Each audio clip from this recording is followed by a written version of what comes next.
മക്കളെ, welcome to Wings Academy's online classes. അപ്പോൾ നോക്കിയാൽ മക്കൾ, നമ്മൾ ഇന്ന് cell the building block of life എന്ന് പറഞ്ഞ ചാപ്റ്ററിൽ പാർട്ട് 4 വന്നിരിക്കുന്നത്. കഴിഞ്ഞ ആ ഒരു ക്ലാസ്സിൽ, ടീച്ചറുടെ ക്ലാസ്സിൽ ടീച്ചർ എന്ത് ചെയ്തിട്ടുണ്ടായിരുന്നു? സെല്ലിന്റെ ടൈപ്സിനെ കുറിച്ചിട്ടും അതേപോലെ തന്നെ സെല്ലിനകത്ത് വരുന്ന കുറച്ച് സ്മോളർ സബ് യൂണിറ്റ്സിനെ കുറിച്ചിട്ടും പറഞ്ഞു തന്നിട്ടുണ്ടായിരുന്നു അല്ലേ? അങ്ങനെയുള്ള സ്മോളർ സബ് യൂണിറ്റ്സിന് കമ്പോണൻസിനെ പറഞ്ഞ പേരാണ് എന്ത്? സെൽ ഓർഗനൽസ് എന്നാണ് അന്ന് ടീച്ചർ പറഞ്ഞു തന്നിട്ടുണ്ടായിരുന്നത് അല്ലേ?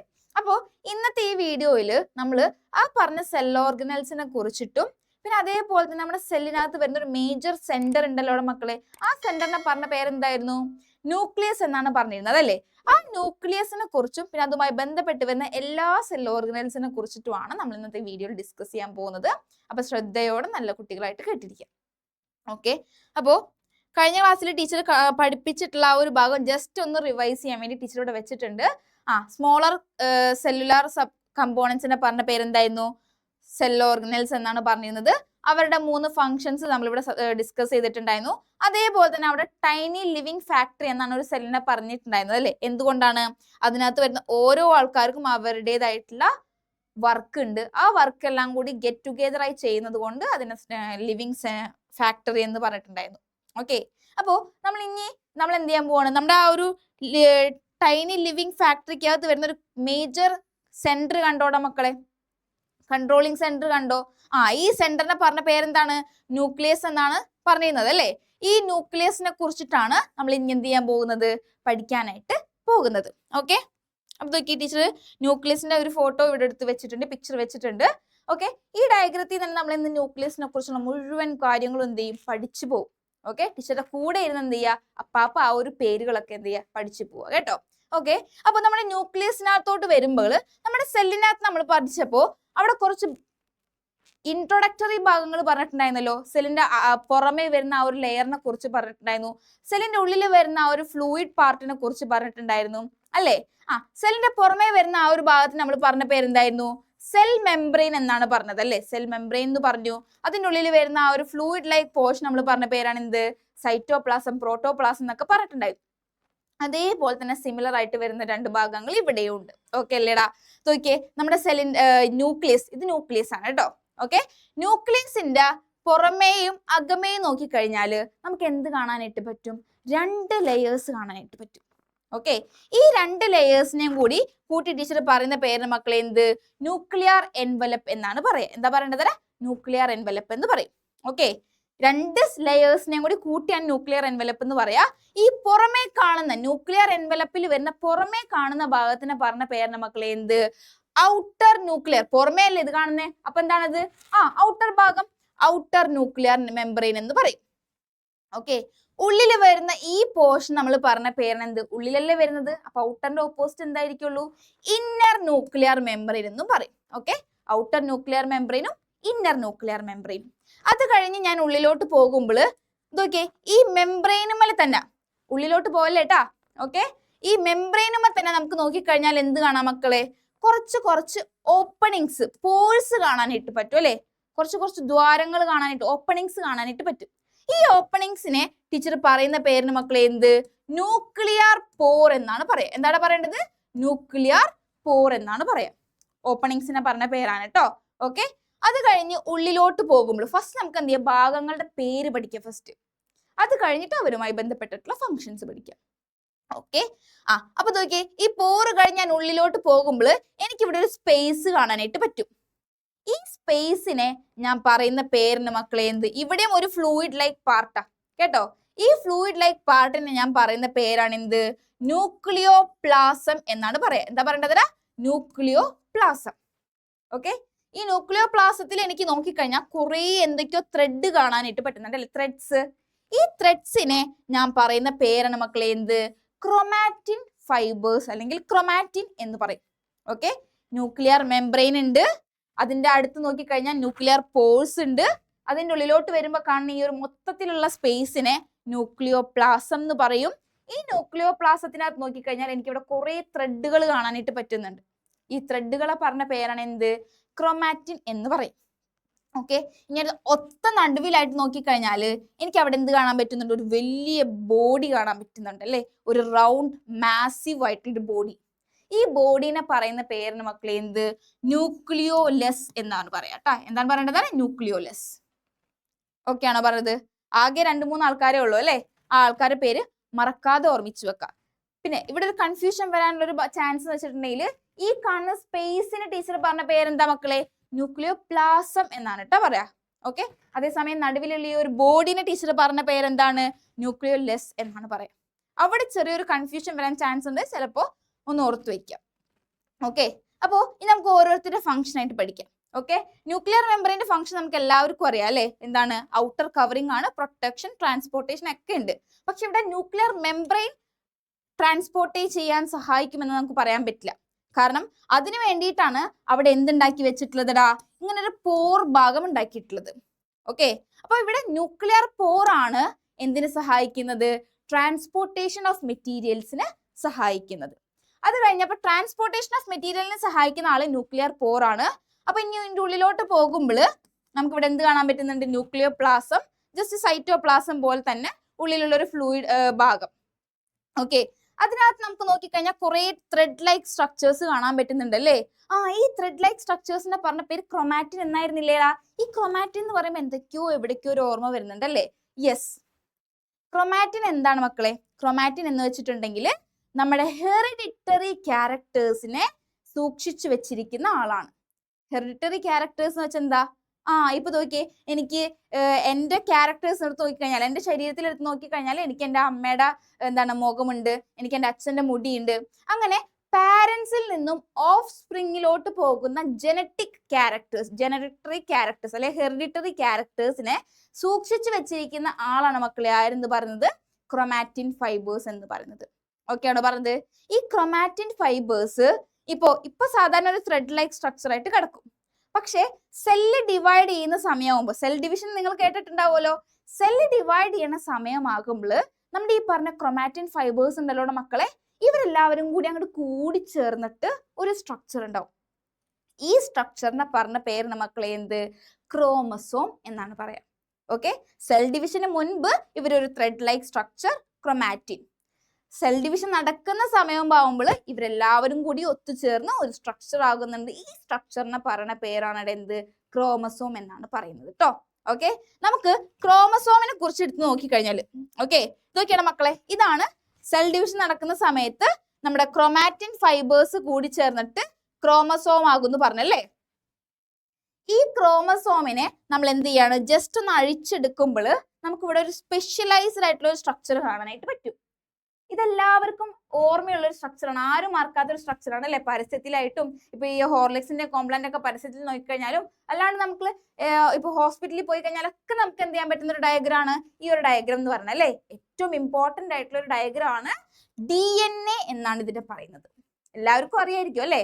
ഓക്കെ, അപ്പൊ നമ്മുടെ ക്രോമസോമിനെ ജസ്റ്റ് ഒന്ന് ഇങ്ങനെ അഴിച്ചെടുക്കുമ്പോൾ നമുക്ക് കാണാൻ പറ്റുന്ന ഒരു സ്ട്രക്ചറാണ് മക്കളെ എന്ത്? DNA. DNA ഞാൻ ഒന്നും കൂടി ലൂസ് ആക്കുമ്പോൾ എനിക്ക് കാണാൻ പറ്റുന്ന ഒരു സ്ട്രക്ചറാണ് മക്കളെ എന്ത്? ജീൻ എന്നാണ് പറയാം. ഈ ജീനിന്റെ ഉള്ളിലാണ് ശരിക്കും പറഞ്ഞാൽ എന്ത് സൂക്ഷിച്ചു വെച്ചിട്ടുള്ളത്? നമ്മുടെ ജനറ്റിക് ഇൻഫോർമേഷൻ സൂക്ഷിച്ചു വെച്ചിട്ടുള്ളത്. ഓക്കെ, അപ്പോൾ ഒരു ക്രോമസോം എങ്ങനെ ഉണ്ടാകുന്നത്? ക്രൊമാറ്റിൻ ഫൈബേഴ്സ് കൂടി ചേർന്നിട്ട്. ഈ ക്രൊമാറ്റിൻ ഫൈബേഴ്സിന്റെ ഉള്ളിൽ നമുക്ക് നോക്കിക്കഴിഞ്ഞാൽ എന്ത് കാണാൻ പറ്റും? DNA കാണാൻ പറ്റും. DNAയുടെ ഉള്ളിൽ നോക്കിക്കഴിഞ്ഞാൽ നമുക്ക് എന്ത് കാണാൻ പറ്റും? ജീൻസ് കാണാൻ പറ്റും. ഈ ജീൻസിന്റെ ഉള്ളിലാണ് നമ്മുടെ ഇൻഫോർമേഷൻസ് എല്ലാം സൂക്ഷിച്ചു വെച്ചിട്ടുള്ളത് അല്ലെ? ഇത് എവിടെയാ കാണുന്നേ? ഈ ജീനും ഈ DNA-യും ക്രോമാറ്റിൻസും ഒക്കെ നമുക്ക് എവിടെയാ കാണാൻ പറ്റുന്നേ? നമ്മുടെ ഈ പറഞ്ഞ ന്യൂക്ലിയസിന്റെ ഉള്ളിലാണ് കാണാൻ പറ്റുന്നത് അല്ലേ? അതുകൊണ്ടാണ് മക്കളെ നമ്മുടെ ന്യൂക്ലിയസിന് എന്തായിട്ട് പറയുന്നത്? ഒരു മേജർ സെന്റർ ആയിട്ട് പറയുന്നത്. നമ്മുടെ ശരീരത്തിന്റെ മൊത്തം ക്യാരക്ടേഴ്സും എവിടെയാ കിടക്കുന്നത്? ജീനിലാണ്. ഈ ജീൻ എവിടെയാ കിടക്കുന്നത്? ന്യൂക്ലിയസിൽ. ഇപ്പൊ മനസ്സിലായിട്ടുണ്ടാവുമല്ലോ എന്തുകൊണ്ടാണ് ന്യൂക്ലിയസിന് മേജർ സെന്റർ എന്ന് പറയാൻ കാരണം എന്ന്. ഓക്കെ, അതാണ് ഒന്നാമത്തെ കാരണം. ഇനി അപ്പൊ നോക്കിയാൽ നമ്മൾ ന്യൂക്ലിയോപ്ലാസത്തിൽ എത്തിയിട്ടുള്ളൂ അല്ലെ? ന്യൂക്ലിയോപ്ലാസത്തിന്റെ ഉള്ളിൽ ക്രൊമാറ്റിൻ ഫൈബേഴ്സിനാണ് നമ്മൾ ഇപ്പൊ എത്തി നിൽക്കുന്നത്. ഇനി ക്രൊമാറ്റിൻ ഫൈബേഴ്സിന്റെ തൊട്ടടുത്ത് നോക്കിക്കഴിഞ്ഞാൽ നമുക്കിവിടെ ഒരു റൗണ്ട് ഷേപ്ഡ് ബോഡി കാണാൻ പറ്റുന്നു പറഞ്ഞല്ലേ?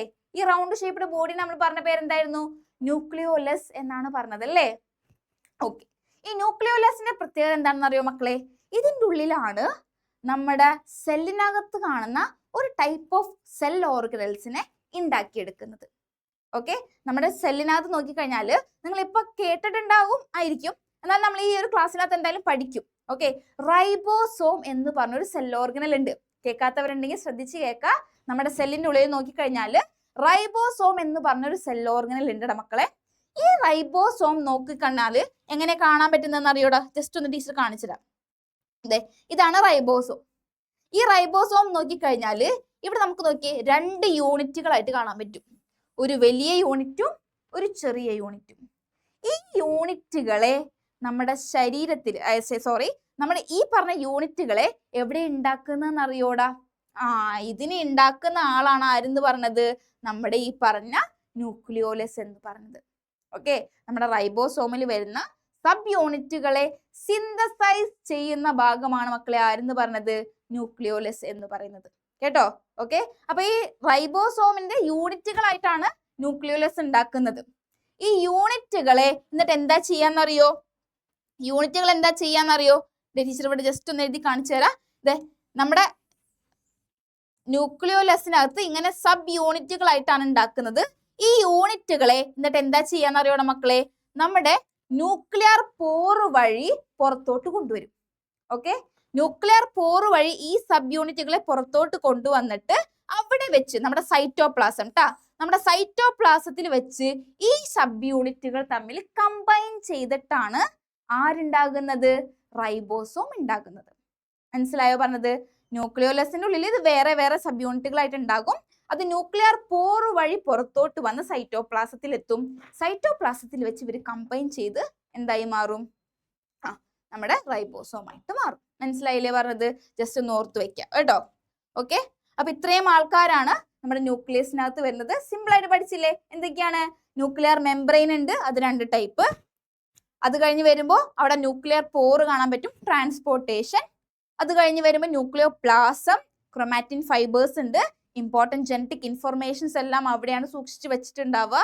അത് കഴിഞ്ഞ് വരുമ്പോൾ ന്യൂക്ലിയോലസ്, അതിൻ്റെ ഉള്ളിലാണ് റൈബോസോമൽ സബ് യൂണിറ്റ്സ് ഉണ്ടാക്കിയെടുക്കുന്നത്. ഈ റൈബോസോമിന്റെ പ്രത്യേകത എന്താണെന്ന് അറിയോടെ മക്കളെ? റൈബോസോം ആണ് നമ്മുടെ ശരീരത്തിനകത്ത് പ്രോട്ടീൻ സിന്തസൈസ് ചെയ്യുന്നത്, പ്രോട്ടീൻ ഉണ്ടാക്കുന്നത്. ഓക്കെ, വളരെ ഇമ്പോർട്ടൻ്റ് ആയിട്ടൊരു ഫംഗ്ഷൻ ആണ് പ്രോട്ടീൻ സിന്തസിസ്. അത് ചെയ്യുന്നത് ആരാ? റൈബോസോം. ഈ റൈബോസോമിനെ ഉണ്ടാക്കുന്നത് ആരാ? നമ്മുടെ ഈ ന്യൂക്ലിയസിനകത്തുള്ള ന്യൂക്ലിയോലസ്. അപ്പൊ രണ്ടാമത് എന്തുകൊണ്ടാണ് ന്യൂക്ലിയസിന്റെ മേജർ സെന്റർ എന്ന് പറഞ്ഞതിന്റെ കാരണം മനസ്സിലായില്ലേ? ഒന്ന് ജനറ്റിക് ഇൻഫോർമേഷൻ സൂക്ഷിച്ചു വെക്കുന്നുണ്ട്. രണ്ടാമത്തെ എന്താണ് മക്കളെ? രണ്ടാമത്തെ കാരണം എന്താണ്? റൈബോസോമൽ സിന്തസിസ് നടത്തേണ്ട സബ് യൂണിറ്റുകൾ, റൈബോസോം സബ് യൂണിറ്റുകൾ ഉണ്ടാക്കുന്നത് നമ്മുടെ ന്യൂക്ലിയോലസിന്റെ ഉള്ളിലാണ്. മനസ്സിലായില്ലേ പറഞ്ഞത്? അപ്പൊ നോക്കിയാൽ നമുക്ക് ഇനി എന്ത് ചെയ്യാം? ന്യൂക്ലിയോലസിനെ കുറിച്ച് ന്യൂക്ലിയസിനെ കുറിച്ച് ഇപ്പൊ തന്നെ പഠിച്ചു കഴിഞ്ഞു. ഇനി നമുക്ക് എന്ത് ചെയ്യാം? ജസ്റ്റ് ആ പോയിന്റുകളൊക്കെ ഒന്ന് വായിച്ചു നോക്കാം. ഒന്ന് വായിച്ചു നോക്കിയേ. ഇനി ടീച്ചർ പറഞ്ഞു തരേണ്ട ആവശ്യമില്ലല്ലോ, എല്ലാവർക്കും മനസ്സിലായെന്ന് ടീച്ചർ വിചാരിക്കുന്നു. ഓക്കെ, എന്താണ് ന്യൂക്ലിയോലസ് ആണ് വായി വരുന്നത്. ന്യൂക്ലിയസിനെ കവർ ചെയ്ത് ഒരു ഡബിൾ ലെയേർഡ് മെംബ്രെയിൻ ഉണ്ടെന്ന് പറഞ്ഞു. അവിടെ ഒരു ന്യൂക്ലിയർ പോർ ഉണ്ടെന്ന് പറഞ്ഞു. Allow the exchange of materials between nucleus and cytoplasm. നോക്കിയാണ് മക്കളെ, ഇവിടെ ന്യൂക്ലിയസിന്റെയും സൈറ്റോപ്ലാസത്തിന്റെയും ഇടയിലായിട്ട് മെറ്റീരിയൽസിനെ ട്രാൻസ്പോർട്ട് ചെയ്യിക്കുന്നതെന്ന് പറഞ്ഞല്ലേ? ഈ മെറ്റീരിയൽ ട്രാൻസ്പോർട്ടേഷനെ നമ്മളൊരു പേര് പറയും. സെല്ലിന്റെ ഉള്ളിൽ ഇതൊക്കെ എവിടെയാ നടക്കുന്നത്? സെല്ലിന്റെ ഉള്ളിലാണെന്ന് പറഞ്ഞല്ലേ? ഇതിപ്പോ ഒരു സെല്ലാണെങ്കിൽ ഈ സെല്ലിന്റെ ഉള്ളിൽ നിന്ന് ഇതാണ് ന്യൂക്ലിയസ്, ഇതാണ് സൈറ്റോപ്ലാസം. ഈ ന്യൂക്ലിയസിന്റെ ഉള്ളിൽ നിന്ന് സൈറ്റോപ്ലാസത്തിലോട്ടാണ് മെറ്റീരിയൽസിനെ ട്രാൻസ്പോർട്ട് ചെയ്യിക്കുന്നത് അല്ലേ? ഇങ്ങനെ ട്രാൻസ്പോർട്ട് ചെയ്യിക്കുന്നതിനെ, ആ ഒരു ട്രാൻസ്പോർട്ടേഷനെ നമ്മളൊരു പേര് പറയും. അതിന് നമ്മൾ പറഞ്ഞ പേരാണ് എന്ത്? Intracellular transportation. ഇൻട്രാസെല്ലുലാർ ട്രാൻസ്പോർട്ടേഷൻ ഒന്ന് ഓർത്തു വെക്കുക കേട്ടോ. ഇൻട്രാസെല്ലുലാർ ട്രാൻസ്പോർട്ടേഷൻ എന്ന് പറയും. അതേസമയം 2 സെല്ലുകളുടെ ഇടയിലോടായിട്ട് ഇവിടുന്ന് ഒരു സെല്ലിൽ നിന്ന് മറ്റൊരു സെല്ലിലോട്ടാണ് ട്രാൻസ്പോർട്ടേഷൻ ചെയ്യിക്കുന്നതെങ്കിൽ അതിന് നമ്മൾ പറയുന്ന പേരിന് മക്കളെ എന്ത്? ഇന്റർസെല്ലുലാർ ട്രാൻസ്പോർട്ടേഷൻ എന്ന് പറയും. ഓക്കെ, എന്താ പറയേണ്ടത്? ഇന്റർസെല്ലുലാർ ട്രാൻസ്പോർട്ടേഷൻ എന്ന് പറയൂ കേട്ടോ. ഒന്ന് ഓർത്തു വെക്കാം, നമുക്ക് ആവശ്യം വരും. ഓക്കെ, ആവശ്യം വരും കേട്ടോ. ഓക്കെ, അപ്പൊ ഒന്ന് വായിച്ചു നോക്കിയേ. Nuclear pore allow the exchange of materials between nucleus and cytoplasm and it contain a dense spherical structure called nucleolus എന്ന് പറഞ്ഞു. ഓക്കെ, അടുത്ത പോയിന്റ്സ് ഒക്കെ ഒന്ന് വായിച്ചു നോക്കിയേ. ന്യൂക്ലിയോലസിനെ കുറിച്ച് പറഞ്ഞാൽ നമ്മൾ ഓൾറെഡി പഠിച്ച പോയിന്റ്സ് തന്നെയാണ് അല്ലേ, എന്നാലൊന്ന് ഓർത്ത് നോക്കാം. എന്താ പറയുന്നേ? dense round structured located inside the nucleus, the primary site of ribosomal subunit synthesis produce large and small ribosomal subunit. ഞാൻ പറഞ്ഞു നമ്മുടെ റൈബോസോമിന് 2 സബ് യൂണിറ്റ് ഉണ്ട്, ഒരു ലാർജർ വണ്ണും ഉണ്ട്, ഒരു സ്മോളർ വണ്ണും ഉണ്ട്. ഇത് രണ്ടും എവിടെ ഉണ്ടാക്കുന്നത്? നമ്മുടെ ഈ പറഞ്ഞ ന്യൂക്ലിയോലസിന്റെ ഉള്ളിലാണ് ട്ടോ. Okay. Ribosomal sub unit leave the nucleus through nuclear pore. nuclear pore വഴി ന്യൂക്ലിയസിന്റെ പുറത്തോട്ട് വരുന്നു. In the cytoplasm, one large subunit and one small subunit assembled to form a functional ribosome. സൈറ്റോപ്ലാസത്തിൽ വെച്ച് ഇതെല്ലാം കൂടി കമ്പൈൻ ചെയ്ത് ഒരു റൈബോസോം ഉണ്ടാകുന്നു. Ribosome are responsible for protein synthesis. Ribosome ആണ് എന്തിനാ റെസ്പോൺസിബിൾ ആയിട്ടുള്ളത്? പ്രോട്ടീൻ സിന്തസിസ് എന്ന് പറയുന്ന ആ ഒരു പ്രോസസ്സിന് കാരണമായിട്ടുള്ളത്. ഓക്കെ അല്ലേടാ? പിന്നെ നമ്മൾ പറഞ്ഞു ന്യൂക്ലിയോപ്ലാസം, ഇത് നമ്മുടെ ന്യൂക്ലിയസ്. ന്യൂക്ലിയോപ്ലാസത്തിനകത്ത് കാണുന്ന ത്രെഡുകൾ, ക്രോമാറ്റിൻ ഫൈബേഴ്സിനെ കുറിച്ച് കുറച്ച് കാര്യങ്ങൾ പറഞ്ഞിട്ടുണ്ടായിരുന്നു അല്ലേ? അതാണ് മക്കളെ ഇവിടെ പറയുന്നത്. ഒന്ന് വായിച്ചു നോക്കിയടാ. The nucleus contain chromosomes which carry hereditary informations. Very important ആണ് ട്ടോ. Hereditary informations. എന്താണ് hereditary informations? പാരന്റ്സിൽ നിന്നും ഓഫ് സ്പ്രിങ്ങിലോട്ട് കൊടുക്കുന്ന പാരമ്പര്യമായിട്ടുള്ള characters. Okay. Chromosomes are made up of DNA. DNA കൂടി ചേർന്നിട്ട് നോക്കിയടാ, ഈ DNA-കൾ കൂടി ചേർന്നിട്ടാണ്, ഒരുപാട് DNA-കൾ കൂടി ചേർന്നിട്ടാണ് എന്തുണ്ടാകുന്നത്? നമ്മുടെ ഈ പറഞ്ഞ ക്രോമസോം ഉണ്ടാകുന്നത് അല്ലേ? DNA-യുടെ ഫുൾ ഫോം എന്താണെന്നൊന്ന് നോട്ട് ചെയ്ത് വെക്കുക. Deoxyribonucleic acid some proteins. Okay അല്ലേ? DNA-യുടെ ഉള്ളിൽ നോക്കിക്കഴിഞ്ഞാൽ നമുക്ക് എന്ത് കാണാൻ പറ്റും? ഇതിപ്പോ DNA ആണെന്ന് വിചാരിക്കാം. DNA-യുടെ ഈ ഓരോ സെഗ്മെന്റുകളെ നമ്മൾ എന്ത് പറയൂടെ മക്കളെ? ജീൻസ് എന്നാണ് പറയുന്നത്. ജീൻസ് ആണ് നമ്മുടെ ജനറ്റിക് ഇൻഫോർമേഷൻസും എല്ലാം തന്നെ സൂക്ഷിച്ചു വെക്കുന്നത്. ഓക്കെ. ഇനി ഒരു നോൺ ഡിവൈഡിങ് സെൽസ്, ഒരു കാര്യം ശ്രദ്ധിക്കാം മക്കളെ, നമ്മുടെ ശരീരത്തില് സെൽ ഡിവിഷൻ നടക്കണം എന്നുണ്ടെങ്കിൽ, സെൽ ഡിവിഷൻ നടക്കുന്ന സമയത്ത് മാത്രമാണ് എന്ത് ചെയ്യുന്നത്? ക്രോമാറ്റിൻ ഫൈബേഴ്സ് ക്രോമസോം ആയിട്ട് കണ്ടൻസ് ചെയ്യും. ഓക്കെ. സെൽ ഡിവിഷൻ നടക്കാത്ത സമയത്ത് അതെന്ത് തന്നെ ആയിരിക്കുള്ളൂ? സാധാരണ ഒരു ക്രോമാറ്റിൻ ഫൈബർ തന്നെ ആയിരിക്കുള്ളൂ. ഒരു നോൺ ഡിവൈഡിങ് സെൽ ഡിവൈഡ് ചെയ്യാതിരിക്കുന്ന സമയത്ത് the DNA exists as a thread like network called chromatin. Thread പോലെ കിടക്കുമായിരിക്കുള്ളൂ ആര്? DNA. ആ ത്രെഡ് ലൈക്ക് സ്ട്രക്ചർ ആയിട്ട് കിടക്കുന്നതിനെ പറഞ്ഞ പേരാണ് എന്ത്? ക്രോമാറ്റിൻ എന്ന് പറയും. At the time of cell division, അല്ലെങ്കിൽ തൊട്ട് മുൻപ്, before cell division, chromatin fibres condenses to form chromosome. മനസ്സിലായോ പറഞ്ഞത്? ഓക്കെ. ഈ ഒരു പടം ജസ്റ്റ് ഒന്ന് നോക്കി വെക്കാം കേട്ടോ.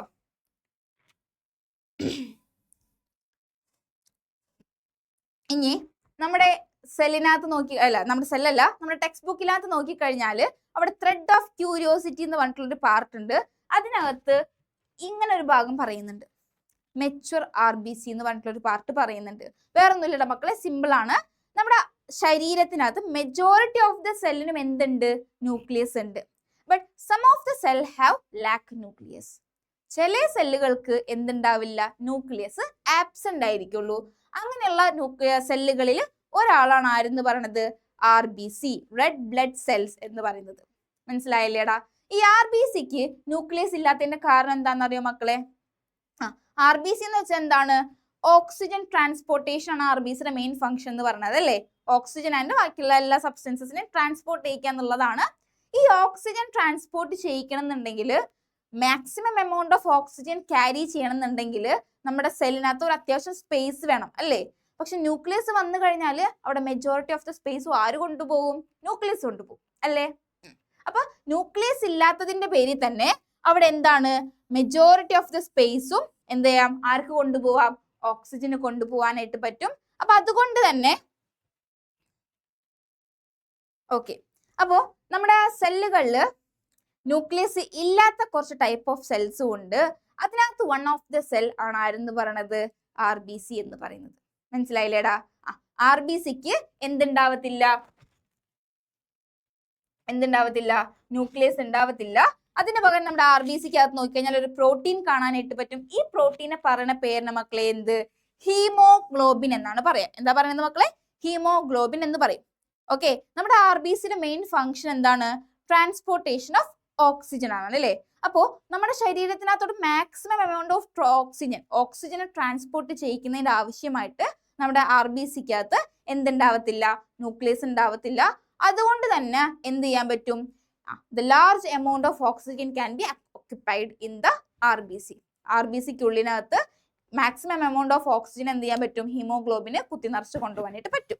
ഓക്കെ, അപ്പോ ഈ ന്യൂക്ലിയസ് ഇല്ലാത്തതിന്റെ പേരിൽ തന്നെ നമ്മുടെ RBCക്കകത്ത് സെൽ ഡിവിഷൻ പോലുള്ള സംഭവങ്ങളൊന്നും നടക്കത്തില്ല. ഓക്കെ, അതിനകത്ത് ന്യൂക്ലിയസ് ഇല്ലല്ലോ. ഓക്കെ, അപ്പൊ അതുകൊണ്ട് തന്നെ നമ്മുടെ RBCക്ക് ലൈഫ് സ്പാൻ അല്ലെങ്കിൽ കാലാവധി വളരെ കുറവാണ്. മനസ്സിലായില്ലേ? ഒരു മെച്ചുവർ RBCക്ക് എബൌട്ട് 120 days ആണ് ജീവനോടെ ഇരിക്കാനായിട്ട് പറ്റുള്ളൂ. അത് കഴിഞ്ഞാൽ അത് ഈവഞ്ച്വലി എന്തായി മാറും? ഡൈ ആവും, അല്ലെങ്കിൽ ചത്തുപോലെ അതിന്റെ ആ ഒരു എബിലിറ്റി നഷ്ടമാവും. മനസ്സിലായില്ലേടാ പറഞ്ഞത്? ഒന്ന് വായിച്ചു നോക്കിയേ. Mature RBC lack a nucleus. Absence of nucleus provide more space for hemoglobin. Increased hemoglobin enables great oxygen transport. Mature RBC cannot divide or repair themselves because they lack a nucleus. So the average lifespan of a mature RBC is about 120 days. ഇതൊന്ന് important ആയിട്ട് not ചെയ്ത് വെക്കാട്ടോ, ഈ ഡേയ്സിന്റെ എണ്ണം. Okay okay, അപ്പോ ഇനി അതേപോലെ തന്നെ എന്താ പറയാ, ന്യൂക്ലിയസ് ഇല്ലാത്ത വൺ ടൈപ്പ് ഓഫ് സെൽ ആരെന്ന് പറഞ്ഞു? RBC ആണെന്ന് പറഞ്ഞു. ഇനി നമ്മൾ മുൻപ് പഠിച്ചിട്ടുണ്ടായിരുന്നല്ലോ പ്രോകാരിയോട്ടിക് ആൻഡ് യൂകാരിയോട്ടിക് സെൽസ് പഠിച്ചത് ഓർമ്മയില്ലേടാ? അതിനകത്ത് എന്താണ് പ്രോകാരിയോട്ടിക് സെൽസിന്റെ ഒരു പ്രത്യേകത പറഞ്ഞല്ലോ. അവരെന്താ പ്രത്യേകത എന്ന് വെച്ചിട്ടുണ്ടെങ്കിൽ they have no well defined nucleus. അവർക്ക് ഒരു വെൽ ഡിഫൈൻഡ് ന്യൂക്ലിയസ് ഉണ്ടാവത്തില്ല. അതിന് പകരം ഒരു പ്രിമിറ്റീവ് ന്യൂക്ലിയസ് ആണ് അവരുടെ കാണപ്പെടുന്നത് അല്ലേ? പ്രിമിറ്റീവ് ന്യൂക്ലിയസ് എന്ന് വെച്ചാൽ ഒരു വെൽ ഡിഫൈൻഡ് അല്ലാത്ത ഒരു ചെറിയ സ്ട്രക്ചർ. ഓക്കെ, അപ്പോ അവരുടെ ശരീരത്തിൽ നമുക്ക് നോക്കിക്കഴിഞ്ഞാൽ പ്രോകാരിയോട്ടിക് ഓർഗാനിസംസ്, അതായത് ബാക്ടീരിയ പോലുള്ള ശരീരങ്ങളിലൊക്കെ നോക്കിക്കഴിഞ്ഞാൽ നമുക്ക് അവിടെ എന്ത് കാണാൻ പറ്റുമോ മക്കളെ? DNA കാണാൻ പറ്റുന്ന ഒരു സർക്കുലർ മോളിക്യൂൾ ആയിട്ടാ, ഒരു സർക്കുലർ ഷേപ്പിലാണ് നമ്മുടെ ന്യൂക്ലിയസ് അല്ലടാ, DNAസും ജനറ്റിക് മെറ്റീരിയൽസ് ഒക്കെ കാണാനായിട്ട് പറ്റാം. ഓക്കെ, അപ്പൊ അങ്ങനെ ഒരു സർക്കുലർ ഷേപ്പിനകത്ത് നമ്മുടെ എന്താ പറയാ DNA-യും അതുപോലുള്ള ജനറ്റിക് മെറ്റീരിയൽസ് ഒക്കെ വരുന്ന ആ സ്ട്രക്ചറിനെ പറയുന്ന പേരാണ് എന്ത്? ന്യൂക്ലിയോയിഡ് എന്നാണ് പറയാം. ഓക്കെ, വേറൊന്നുമില്ല. നമ്മുടെ പ്രൊക്കാരിയോട്ടിക് ഓർഗാനിസത്തിനകത്ത് നോക്കിക്കഴിഞ്ഞാൽ DNA-യും അതുപോലുള്ള ബാക്കിയുള്ള ജനറ്റിക് മെറ്റീരിയൽസും ഒക്കെ ഒരു സർക്കുലർ ഷേപ്പിനകത്താണ് കാണുന്നത്. ഓക്കെ, സർക്കുലർ ഷേപ്പിനകത്ത് ഇങ്ങനെ ത്രെഡ് പോലെ കൂടിച്ചേർന്ന് കിടക്കുകയാണ്. ഓക്കെ, അപ്പൊ അങ്ങനെ കാണപ്പെടുന്ന ന്യൂക്ലിയസ് വെൽ ഡിഫൈൻഡ് അല്ലാത്തൊരു ന്യൂക്ലിയസ് ആണ് അല്ലേ? അങ്ങനെയുള്ള ഭാഗത്തിന് നമ്മൾ പറഞ്ഞ പേരാണ് എന്ത്? ന്യൂക്ലിയോയിഡ് എന്ന് പറയും. ഇതാർക്ക് മാത്രമേ ഉണ്ടാവുള്ളൂ? പ്രോകാരിയോട്ടിക് ഓർഗാനിസത്തിന് മാത്രമാണ് ഉണ്ടാകുക. ഓക്കെ, ഒന്ന് വായിച്ചു നോക്കിയടാ. Prokaryotic cells do not have a well defined nucleus and their DNA is present as a single circular molecule associated with some specific proteins. The region which contain this genetic material is called nucleoids എന്ന് പറയും. Okay ആണോ പറഞ്ഞത്? Okay, അടുത്ത് നമ്മൾ എന്ത് ചെയ്യാൻ പോവാണ്?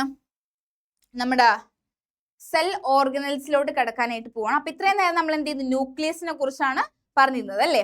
Okay, അപ്പൊ നമ്മൾ ഇനി എന്ത് ചെയ്യാൻ പോവാണ് മക്കളെ? നമ്മുടെ മെയിൻ ആയിട്ടുള്ള സെൽ ഓർഗനൽസിലോട്ട് കിടക്കാനായിട്ട് പോവാണ്. അപ്പൊ ശ്രദ്ധിച്ച് എന്ത് ചെയ്യുക, കേൾക്കാം. ഫസ്റ്റത്തെ ആള് നമ്മൾ പറഞ്ഞല്ലേ, ആരാണെന്ന് പറഞ്ഞു? റൈബോസോം ആണെന്ന് പറഞ്ഞു. നമ്മുടെ റൈബോസോം ഉണ്ടാക്കുന്ന സ്ഥലം ഏതാണ് മക്കളെ? ന്യൂക്ലിയസിന്റെ ഉള്ളില് ന്യൂക്ലിയോലസ് എന്ന് പറഞ്ഞിട്ടുള്ള ആ ഒരു ഭാഗത്താണ് ഉണ്ടാക്കുന്നത്. ഓക്കെ, അത് ഇനി ന്യൂക്ലിയർ പോർ വഴി പുറത്തോട്ട് വന്ന് കൂടിച്ചേർന്ന് ഒരു റൈബോസോം ആയിട്ട് മാറും. ഇനി എന്താണ് പറയുന്നത്? Tiny structures may be present either freely in the cytoplasm or attached to the endoplasmic reticulum. നോക്കിയടാ, ഞാൻ ഇവിടെ ന്യൂക്ലിയസ് ഒന്നും കൂടി ഒന്ന് എടുക്കുകയാണേ. ഇത് നോക്കിയ മക്കളെ, ഇവിടുന്ന് നമ്മുടെ റൈബോസോമൽ സബ് യൂണിറ്റ് ഒക്കെ ഉണ്ടായി കഴിഞ്ഞ് അവരെന്ത് ചെയ്യുന്നു പറഞ്ഞു? ന്യൂക്ലിയർ പോർ വഴി പുറത്തോട്ട് വരുന്നു പറഞ്ഞല്ലേ? ഈ ന്യൂക്ലിയർ പോർ വഴി പുറത്തോട്ട് വന്നിട്ട് നോക്കിയടാ, ഇവിടെ ഒരു സ്ട്രക്ചർ കണ്ടോ? ഈ സ്ട്രക്ചറിനെ നമ്മൾ പറയുന്ന പേരാണടാ എൻഡോപ്ലാസ്മിക് റെട്ടിക്കുലം എന്ന് പറയും. ഒരു സെൽ ഓർഗനലാണ്, റൈബോസോം പോലെ തന്നെ ഒരു സെൽ ഓർഗനലാണ് ആരെന്ന് പറഞ്ഞത്? എൻഡോപ്ലാസ്മിക് റെട്ടിക്കുലം എന്ന് പറയുന്നത്. ഈ എൻഡോപ്ലാസ്മിക് റെട്ടിക്കുലത്തിൽ നോക്കിക്കഴിഞ്ഞാല് നോക്കിയേ, ഇവിടെ കുറെ റെഡ് ബബിൾസ് പോലത്തെ സ്ട്രക്ചേഴ്സ് നിങ്ങൾക്ക് കാണാം അല്ലെ. അങ്ങനെ കാണുന്ന ആ റെഡ് ലൈക്ക് സ്ട്രക്ചേഴ്സ് എന്താണെന്ന് അറിയൂടാ, റൈബോസോം ആണ് ഇരിക്കുന്നത്. എൻഡോപ്ലാസ്മിക് റെട്ടിക്കുലത്തിനോട് കെട്ടിപ്പിടിച്ചിങ്ങനെ ഇരിക്കുകയാണ് ആര്, റൈബോസോം. ഓക്കെ, അപ്പൊ നമ്മുടെ റൈബോസോമിനകത്ത് നമ്മളിപ്പോ വായിച്ചപ്പോ കണ്ടു, നമ്മുടെ സൈറ്റോപ്ലാസത്തില് ഒന്നെങ്കിലും ഫ്രീ ആയിട്ട് റൈബോസോം കാണപ്പെടും, അതല്ലാന്നുണ്ടെങ്കിൽ ഇതേപോലെ എൻഡോപ്ലാസ്മിക് റെട്ടിക്കുലത്തിനോട് അറ്റാച്ച് ചെയ്തിട്ടായിരിക്കും റൈബോസോമിനെ കാണാനായിട്ട് നമുക്ക് പറ്റുക. ഫ്രീ ആയിട്ടും ഉണ്ടാകും, എൻഡോപ്ലാസ്മിക് റെട്ടിക്കുലത്തിന്റെ ഒപ്പവും നമുക്ക് കാണാനായിട്ട് പറ്റും. ഓക്കെ, ഇനി നമ്മുടെ റൈബോസോമിന്റെ മേജർ ഫംഗ്ഷൻ എന്ന് പറഞ്ഞ എന്താന്ന് പറഞ്ഞു, പ്രോട്ടീൻ സിന്തസിസ് ആണെന്ന് പറഞ്ഞു അല്ലെ. എന്താ പറഞ്ഞത് മക്കളെ, പ്രോട്ടീൻ സിന്തസിസ് എന്ന് പറഞ്ഞു. ഓക്കെ ആണോ പറഞ്ഞത്? ഇനി ശ്രദ്ധിച്ചാൽ മക്കളെ, നമ്മുടെ എൻഡോപ്ലാസ്മിക് റെട്ടിക്കുലത്തിനകത്ത് റൈബോസോം ഇങ്ങനെ അറ്റാച്ച് ചെയ്തിരിക്കുന്നതെന്ന് പറഞ്ഞില്ലേ. ഇങ്ങനെ ഇരിക്കുന്ന എൻഡോപ്ലാസ്മിക് റെട്ടിക്കുലത്തിന്, റൈബോസോം കഴിഞ്ഞുട്ടോ, റൈബോസോം കൂടിച്ചേർന്നിരിക്കുന്ന എൻഡോപ്ലാസ്മിക് റെട്ടിക്കുലത്തിനെ നമ്മൾ പ്രത്യേക ഒരു പേര് പറയും. വേറെ ഒന്നുമില്ലടാ, അതിനെ പറയുന്ന പേരാണ് എന്ത്, റഫ് എൻഡോപ്ലാസ്മിക് റെട്ടിക്കുലം. എന്താടാ പറയുന്നത്, റഫ് എൻഡോപ്ലാസ്മിക് റെട്ടിക്കുലം എന്നാണ് പറയാ. Okay, rough endoplasmic reticulum. ഇവിടെ 6 കണ്ടോടാ മക്കളെ, റൈബോസോം കാണുന്നത് കൊണ്ട് അവര് ഭയങ്കര റഫാണ്. Okay, RR. Okay, RR, ribosome ഉള്ളത് കൊണ്ട് അവർ ഭയങ്കര റഫായിട്ടാണ് ഇരിക്കുന്നത്. അങ്ങനെയുള്ള എൻഡോപ്ലാസ്മിക് റെട്ടിക്കുലമാണ് റഫ് എൻഡോപ്ലാസ്മിക് റെട്ടിക്കുലം. അതേസമയം ഒരു പാർട്ട് കണ്ടോടെ മക്കളെ, ഇവിടെ റൈബോസോം ഒന്നും വരത്തില്ല, അവിടെ പ്ലെയിൻ സർഫസ് ആയിട്ട് നല്ല സ്മൂത്ത് ആയിട്ട് ഇരിപ്പുണ്ട് അല്ലേ. അങ്ങനെയുള്ള എൻഡോപ്ലാസ്മിക് റെട്ടിക്കുലത്തിന് നമ്മൾ പറയുന്ന പേരാണ് എന്ത്, സ്മൂത്ത് എൻഡോപ്ലാസ്മിക് റെട്ടിക്കുലം എന്ന് പറയും. എന്താ പറയേണ്ടത്, സ്മൂത്ത് എൻഡോപ്ലാസ്മിക് റെട്ടിക്കുലം. അവിടെ എന്തില്ല, റൈബോസോം ഇല്ല. ആ RR വെച്ച് പഠിക്കുക, അപ്പൊ നമുക്ക് പെട്ടെന്ന് കിട്ടും കേട്ടോ. അപ്പൊ നമ്മളിവിടെ റൈബോസോമിനാണ് പറഞ്ഞു തുടങ്ങിയത്. റൈബോസോം എന്ന് വെച്ചാൽ എന്താണെന്ന് പറഞ്ഞു, ഒന്നെങ്കിൽ ഫ്രീ ആയിട്ട് കാണുന്നു പറഞ്ഞു സൈറ്റോപ്ലാസത്തില്, അല്ലെങ്കിൽ attached to the endoplasmic reticulum. It is a major site of protein synthesis. അത് ഇമ്പോർട്ടന്റ് ആയിട്ട് ഓർത്ത് വെക്കുക, പ്രോട്ടീൻ സിന്തസിസിന്റെ മേജർ സൈറ്റ് ആണ്. ഓക്കെ അല്ലേ പറഞ്ഞത്? ഓക്കെ, അടുത്ത ഞാൻ ഇപ്പൊ തന്നെ പറഞ്ഞ ആളാണല്ലേ എൻഡോപ്ലാസ്മിക് റെട്ടിക്കുലം. എൻഡോപ്ലാസ്മിക് റെട്ടിക്കുലം എങ്ങനെ കാണുന്നത് കണ്ടില്ലേ? ഓക്കെ, അതൊരു ലാർജ് നെറ്റ്വർക്ക്. നമ്മുടെ സെല്ലിനകത്ത് ന്യൂക്ലിയസ് ഒരു മെജോറിറ്റി സ്പേസും കൊണ്ടുപോകും. അത് കഴിഞ്ഞാൽ പിന്നെ മെജോറിറ്റി സ്പേസ് കൊണ്ടുപോകുന്ന രണ്ടാമത്തെ ആളാണ് ആര് മക്കളെ, എൻഡോപ്ലാസ്മിക് റെട്ടിക്കുലം. ഒരു ലാർജ് നെറ്റ്വർക്ക് ആയിട്ടാണ് നമ്മുടെ എൻഡോപ്ലാസ്മിക് റെട്ടിക്കുലത്തിന് നമുക്ക് കാണാനായിട്ട് പറ്റുക. ഓക്കെ അല്ലേ? ഇനി ഇത് എവിടെ നിന്നാണ് സ്റ്റാർട്ട് ചെയ്യുന്നത്, അത് നമ്മളിപ്പോ തന്നെ കണ്ടതല്ലേ. നമ്മുടെ ന്യൂക്ലിയസിന്റെ തൊട്ടിപ്പുറത്തായിട്ടാണ് ആരെ കാണപ്പെടുന്നത്, എൻഡോപ്ലാസ്മിക് റെട്ടിക്കുലത്തിനെ കാണപ്പെടുന്നത് അല്ലേ. അപ്പോ it continues with the outer membrane of nuclear envelope. Nuclear എൻവലപ്പിന്റെ ഔട്ടർ മെംബ്രെയിനിൽ നിന്നാണ് ഇത് സ്റ്റാർട്ട് ചെയ്ത് വരുന്നത്. ഓക്കെ, ഇനി എന്താ പറഞ്ഞിരിക്കുന്നത്, serve as a intracellular transport system. Teacher കുറച്ച് നേരത്തെ എന്താന്ന് പറഞ്ഞോളൂ അല്ലെ, ആവശ്യം വരും എന്ന് പറഞ്ഞില്ലേ.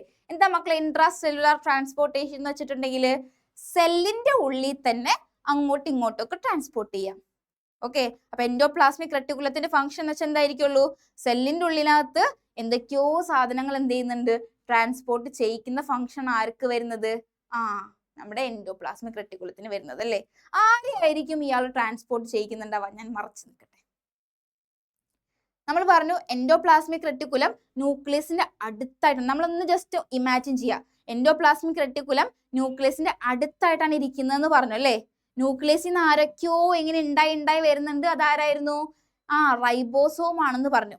റൈബോസോമിന്റെ ഫംഗ്ഷൻ എന്താ മക്കളെ, പ്രോട്ടീൻ സിന്തസിസ് ആണ്. ഓക്കെ, അപ്പൊ ന്യൂക്ലിയസിൽ നിന്ന് റൈബോസോം എൻഡോപ്ലാസ്മിക് റെട്ടിക്കുലത്തിന്റെ അടുത്തോട്ട് വരും. ഓക്കെ, ഇത് നോക്കിയടാ, ന്യൂക്ലിയസിൽ നിന്ന് ടീച്ചർ ഒന്നുകൂടി ആ പാട് എടുക്കുകയാണേ. ന്യൂക്ലിയസിൽ നിന്ന് നമ്മുടെ റൈബോസോം എൻഡോപ്ലാസ്മിക് റെട്ടിക്കുലത്തിന്റെ അങ്ങോട്ട് വരും. എൻഡോപ്ലാസ്മിക് റെട്ടിക്കുലത്തിലോട്ട് അറ്റാച്ച് ചെയ്തിരുന്നിട്ട് അവിടെ വെച്ച് പ്രോട്ടീൻ ഉണ്ടാക്കുന്നു. പ്രോട്ടീൻ ഉണ്ടാക്കി കഴിഞ്ഞതിന് ശേഷം അത് എൻഡോപ്ലാസ്മിക് റെട്ടിക്കുലത്തിന് കൊടുക്കും.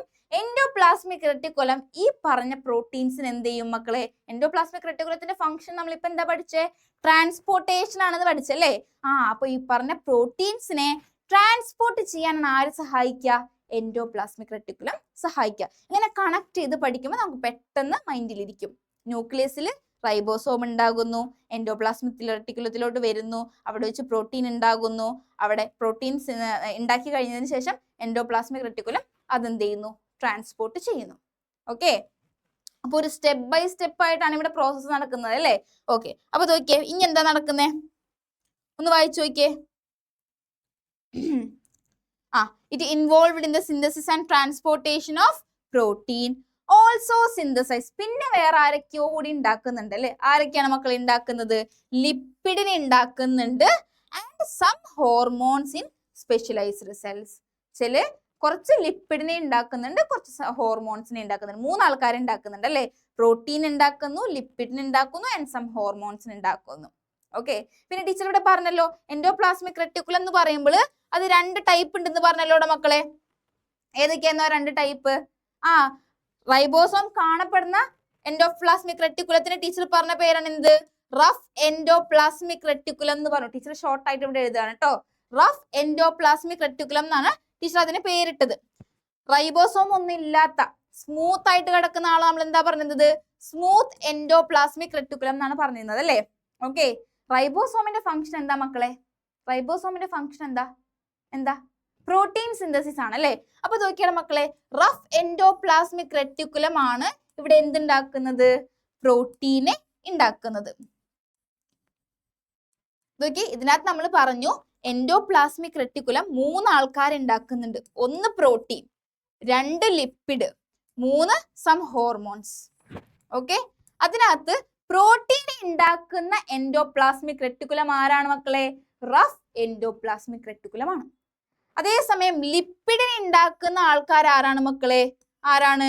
Smooth endoplasmic reticulum. ഓർത്തു വെക്കുക കേട്ടോ. ഓക്കെ, റഫ് എൻഡോപ്ലാസ്മിക് റെട്ടിക്കുലം പ്രോട്ടീനെ ഉണ്ടാക്കുന്നു, സ്മൂത്ത് എൻഡോപ്ലാസ്മിക് റെട്ടിക്കുലം ബാക്കിയുള്ള ലിപ്പിഡ്സിനെയും ഹോർമോൺസിനെയൊക്കെ ഉണ്ടാക്കും. മനസ്സിലായോ പറഞ്ഞത്? ജസ്റ്റ് ഒന്ന് വായിച്ചു നോക്കിയേ. അതേ സാധനങ്ങൾ തന്നെയാണ് അവിടെ കൊടുത്തിരിക്കുന്നത്, ഒന്ന് വായിച്ചു നോക്കുക. Rough endoplasmic reticulum, it looks rough under an electron microscope because it has ribosome attached to its surface and is mainly involved in the protein synthesis and protein secretion. Secretion എന്ന് വെച്ചാൽ എന്താണ്? ട്രാൻസ്പോർട്ടേഷൻ ആണ് ഉദ്ദേശിക്കുന്നത് കേട്ടോ. Okay, ഇനി അതേസമയം smooth endoplasmic reticulum ആണെങ്കിലോടാ, it does not have ribosome on their surface and therefore looks smooth. Smooth ആയിട്ട് കാണപ്പെടും. It involved in the synthesis and storage of fat and hormones. ലിപ്പിഡിന്റെയും ഹോർമോൺസിന്റെയും സിന്തസിസ് കൊണ്ട് നടക്കുന്ന ആളാണ് ആര് മക്കളെ? Smooth endoplasmic reticulum. ജസ്റ്റ് ഒന്ന് ചെറിയൊരു എന്താ പറയാ മാപ്പിംഗ് പോലെ വെച്ച്, മാപ്പ് പോലെ ഉണ്ടാക്കി വെച്ച് പഠിക്കാം. Endoplasmic reticulum 2 RER-ഉം SCR-ഉം. RER പ്രോട്ടീൻ, ഇതാണെങ്കിൽ ലിപ്പിഡ്സ് ആൻഡ് ഹോർമോൺസ്. ജസ്റ്റ് എന്ത് ചെയ്യാ, ഒന്ന് ഓർത്ത് പഠിക്കുക കേട്ടോ. ഓക്കെ, ഇത് ടീച്ചർ ജസ്റ്റ് ഒരു ഫോട്ടോ വെച്ചേക്കാണ് എൻഡോപ്ലാസ്മിക് റെട്ടിക്കുലത്തിന്റെ. ഒന്ന് ജസ്റ്റ് എന്ത് ചെയ്യാ, ഒന്ന് വായിച്ചു നോക്കുക കേട്ടോ. ഓക്കെ, ഇനി നോക്കിയടാ മക്കളെ, ഇതാണ് ന്യൂക്ലിയസ് കണ്ടോ. അതിനകത്ത് പറഞ്ഞ അതേപോലെ തന്നെ ന്യൂക്ലിയസ് ആണ് ഈ കാണുന്നത്. ന്യൂക്ലിയസിന്റെ തൊട്ട് ഔട്ടർ ലെയറിന്റെ തൊട്ടടുത്ത് കൂടെ ആരാണ് വന്നിരിക്കുന്നത്? നമ്മുടെ റഫ് എൻഡോപ്ലാസ്മിക് റെട്ടിക്കുലം ഉണ്ട്.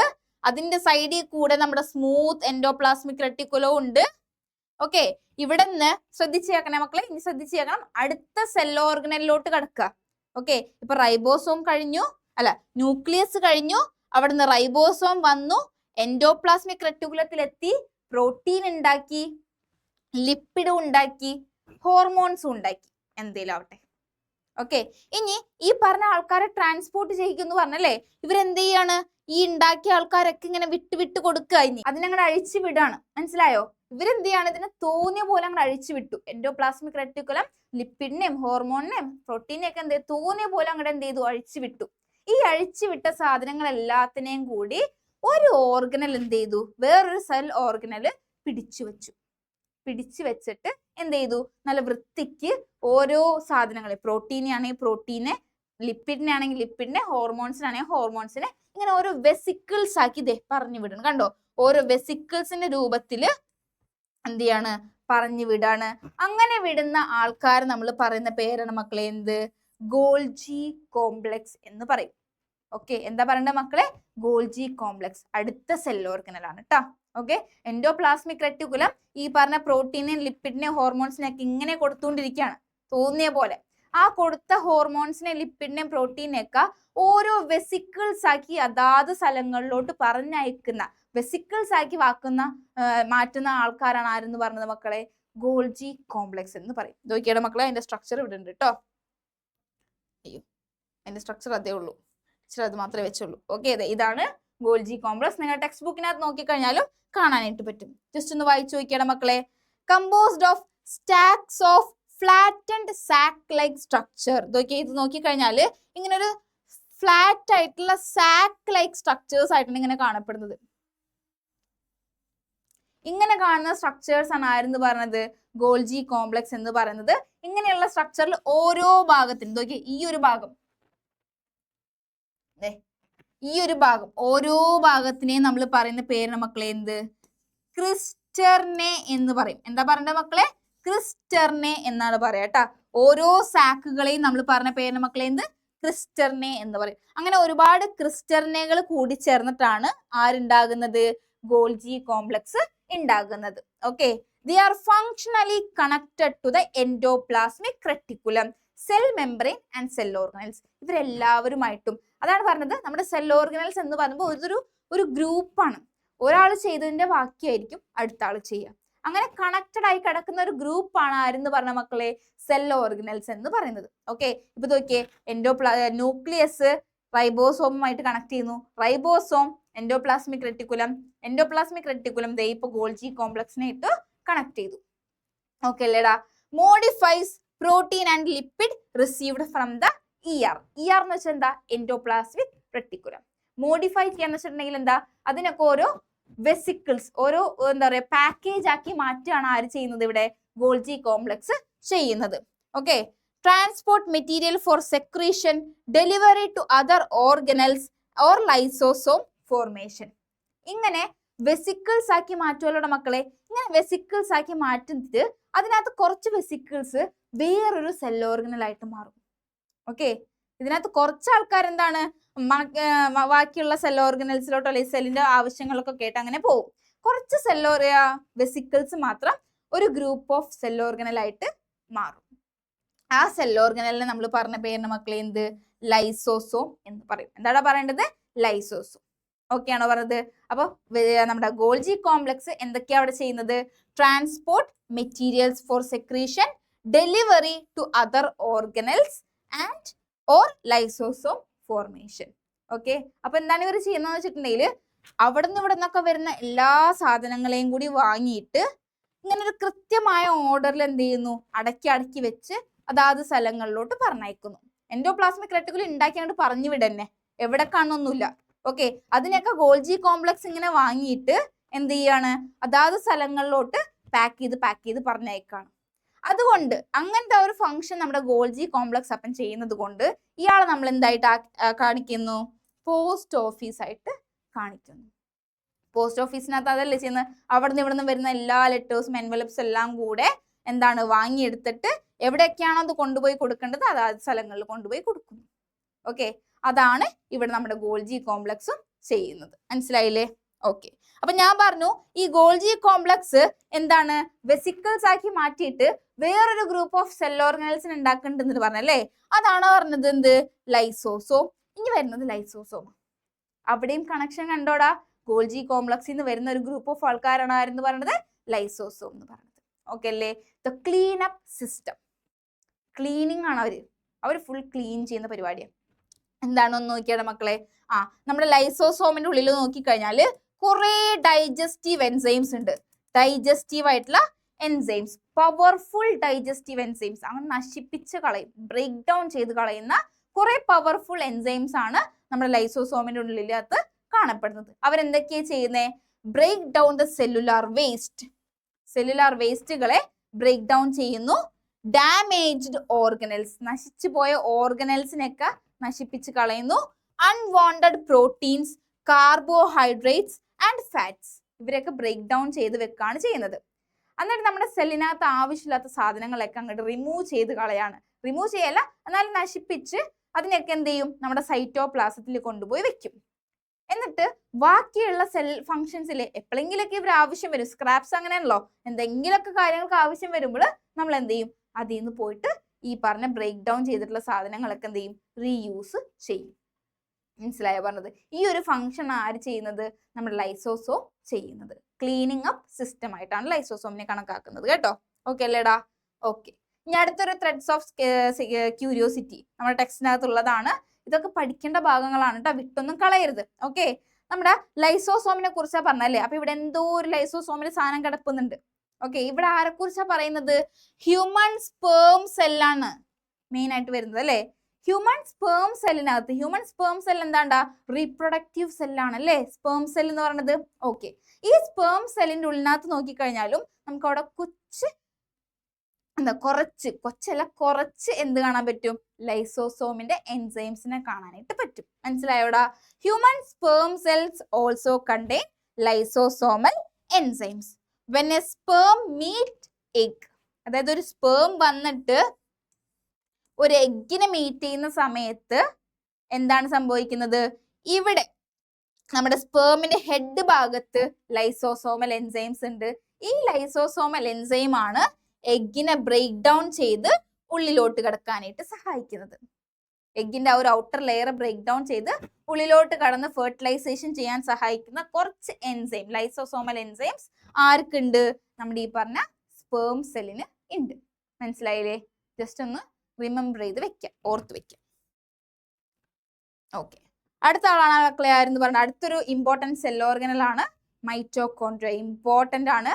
റൈബോസോമിൽ എന്താ നമ്മൾ പഠിച്ചേ, പ്രോട്ടീൻ സിന്തസിസ് ആണല്ലേ. അങ്ങനെയാണെങ്കിൽ ഇവിടെ വേറൊരാളെ നമ്മൾ സിന്തസൈസ് ചെയ്യാൻ പോകുന്നത്. ഓക്കെ, ഇങ്ങനെ എഴുന്നേറ്റ് നടക്കാനും ഇരിക്കാനും കിടക്കാനും ഓടാനും ചാടാനും ഒക്കെ നമുക്ക് എന്ത് വേണോ മക്കളെ, എനർജി വേണോ അല്ലേ. ഈ എനർജീനെ സിന്തസൈസ് ചെയ്യുന്ന ഉണ്ടാക്കുന്ന ആളാണ് മക്കളെ ആരെന്ന് പറയുന്നത്, മൈറ്റോകോൺഡ്രിയ എന്ന് പറയുന്നത് കേട്ടോ. Okay, mitochondria. അപ്പൊ നോക്കിയിട്ട് മക്കളെ, മൈറ്റോകോൺഡ്രിയയുടെ പോയിന്റ്സ് ഒക്കെ ഒന്ന് നോക്കിയടാ. നോക്കിയാൽ മൈറ്റോകോൺഡ്രിയയുടെ സ്ട്രക്ചർ ആണ് തന്നിരിക്കുന്നത്. മൈറ്റോകോൺഡ്രിയയിൽ നമുക്ക് നോക്കിക്കഴിഞ്ഞാൽ ഇവിടെ നമുക്ക് എന്ത് കാണാനായിട്ട് പറ്റും, ഒരു ഔട്ടർ മെംബ്രെയിനും ഒരു ഇന്നർ മെംബ്രെയിനും, ഒരു ഡബിൾ മെംബ്രെയിൻ കാണാനായിട്ട് പറ്റും കേട്ടോ. ഇതൊരു ഔട്ടർ മെംബ്രെയിൻ ആണ്. അതിന്റെ ഉള്ളിൽ നോക്കിക്കഴിഞ്ഞാൽ വേറൊരു മെംബ്രെയിൻ കൂടെ കാണാൻ പറ്റും. ഇതിനെ പറഞ്ഞ പേരാണ് ഇന്നർ മെംബ്രെയിൻ എന്നാണ് പറയാ കേട്ടോ. ഓക്കെ, രണ്ട് മെംബ്രെയിൻസ് ഉണ്ട്, outer membrane and inner membrane. Okay, mitochondria the power house of the cell. Power ആണ് അവിടെ, എനർജി ഉണ്ടാക്കുന്നത് കാരണം ഭയങ്കര പവർ ആയിട്ടുള്ള ഒരു ഹൗസ് ആണ് സെല്ലിന്റെ. Okay, known as the powerhouse of the cell because they produce energy ഉണ്ടാക്കുന്നുണ്ട്.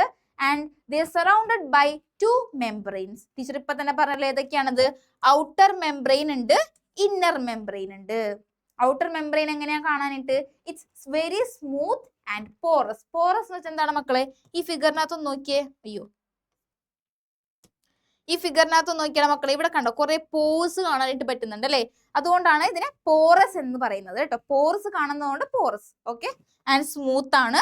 അതേസമയം ഉള്ളിനകത്ത് ഇന്നർ മെംബ്രെയിൻ നോക്കിയേ, ഇന്നർ മെംബ്രെയിൻ ഇങ്ങനെ പരന്നൊന്നും കിടക്കല്ല, അതിങ്ങനെ വളഞ്ഞ് ഇങ്ങനെ കിടക്കാണ് അല്ലെ. ഓക്കെ, ഇങ്ങനെയാണ് ഇന്നർ മെംബ്രെയിൻ കിടക്കുന്നത്. ഇങ്ങനെ കിടക്കാണ് ഇന്നർ മെംബ്രെയിൻ. ഇങ്ങനെ കിടക്കുന്ന ഈ സ്ട്രക്ചറിനെ നമ്മൾ പ്രത്യേക ഒരു പേര് പറയും, ക്രിസ്റ്റേ എന്ന് പറയും. എന്താണ് പറയേണ്ടത്, ക്രിസ്റ്റേ. മാറിപ്പോവരുത്. നമ്മുടെ ഗോൾജി കോംപ്ലക്സിനകത്തും ഇതേപോലൊരു വേർഡ് പഠിച്ചിട്ടുണ്ട് അല്ലേ. നോക്കിയേ, ഇതിങ്ങനെ വരുന്ന ഗോൾജി കോംപ്ലക്സിനകത്തും ഇങ്ങനെ ഒരു വേർഡ് സ്ട്രക്ചർ പഠിച്ചു, ക്രിസ്റ്റർനെ. ഇവിടെ വരുന്നത് ക്രിസ്റ്റേ. രണ്ടും വേറെയാണ് കേട്ടോ, സ്പെല്ലിംഗ് നോക്കണം. ഓക്കെ, ഗോൾജി കോംപ്ലക്സിനകത്ത് ക്രിസ്റ്റർനെ, ഇവിടെ വരുന്നത് ക്രിസ്റ്റേ. ഓക്കെ, രണ്ടും എന്താണ്, ഇങ്ങനെ വളഞ്ഞു കിടക്കുന്നത് കൊണ്ടാണ് ഇനി എന്ത് പറയുന്നത്, ക്രിസ്റ്റേ ക്രിസ്റ്റർനെ എന്നൊക്കെ പറയുന്നത് കേട്ടോ. ഓക്കെ, അപ്പൊ നോക്കിയേ, mitochondria the power house of the cell, outer membrane, inner membrane.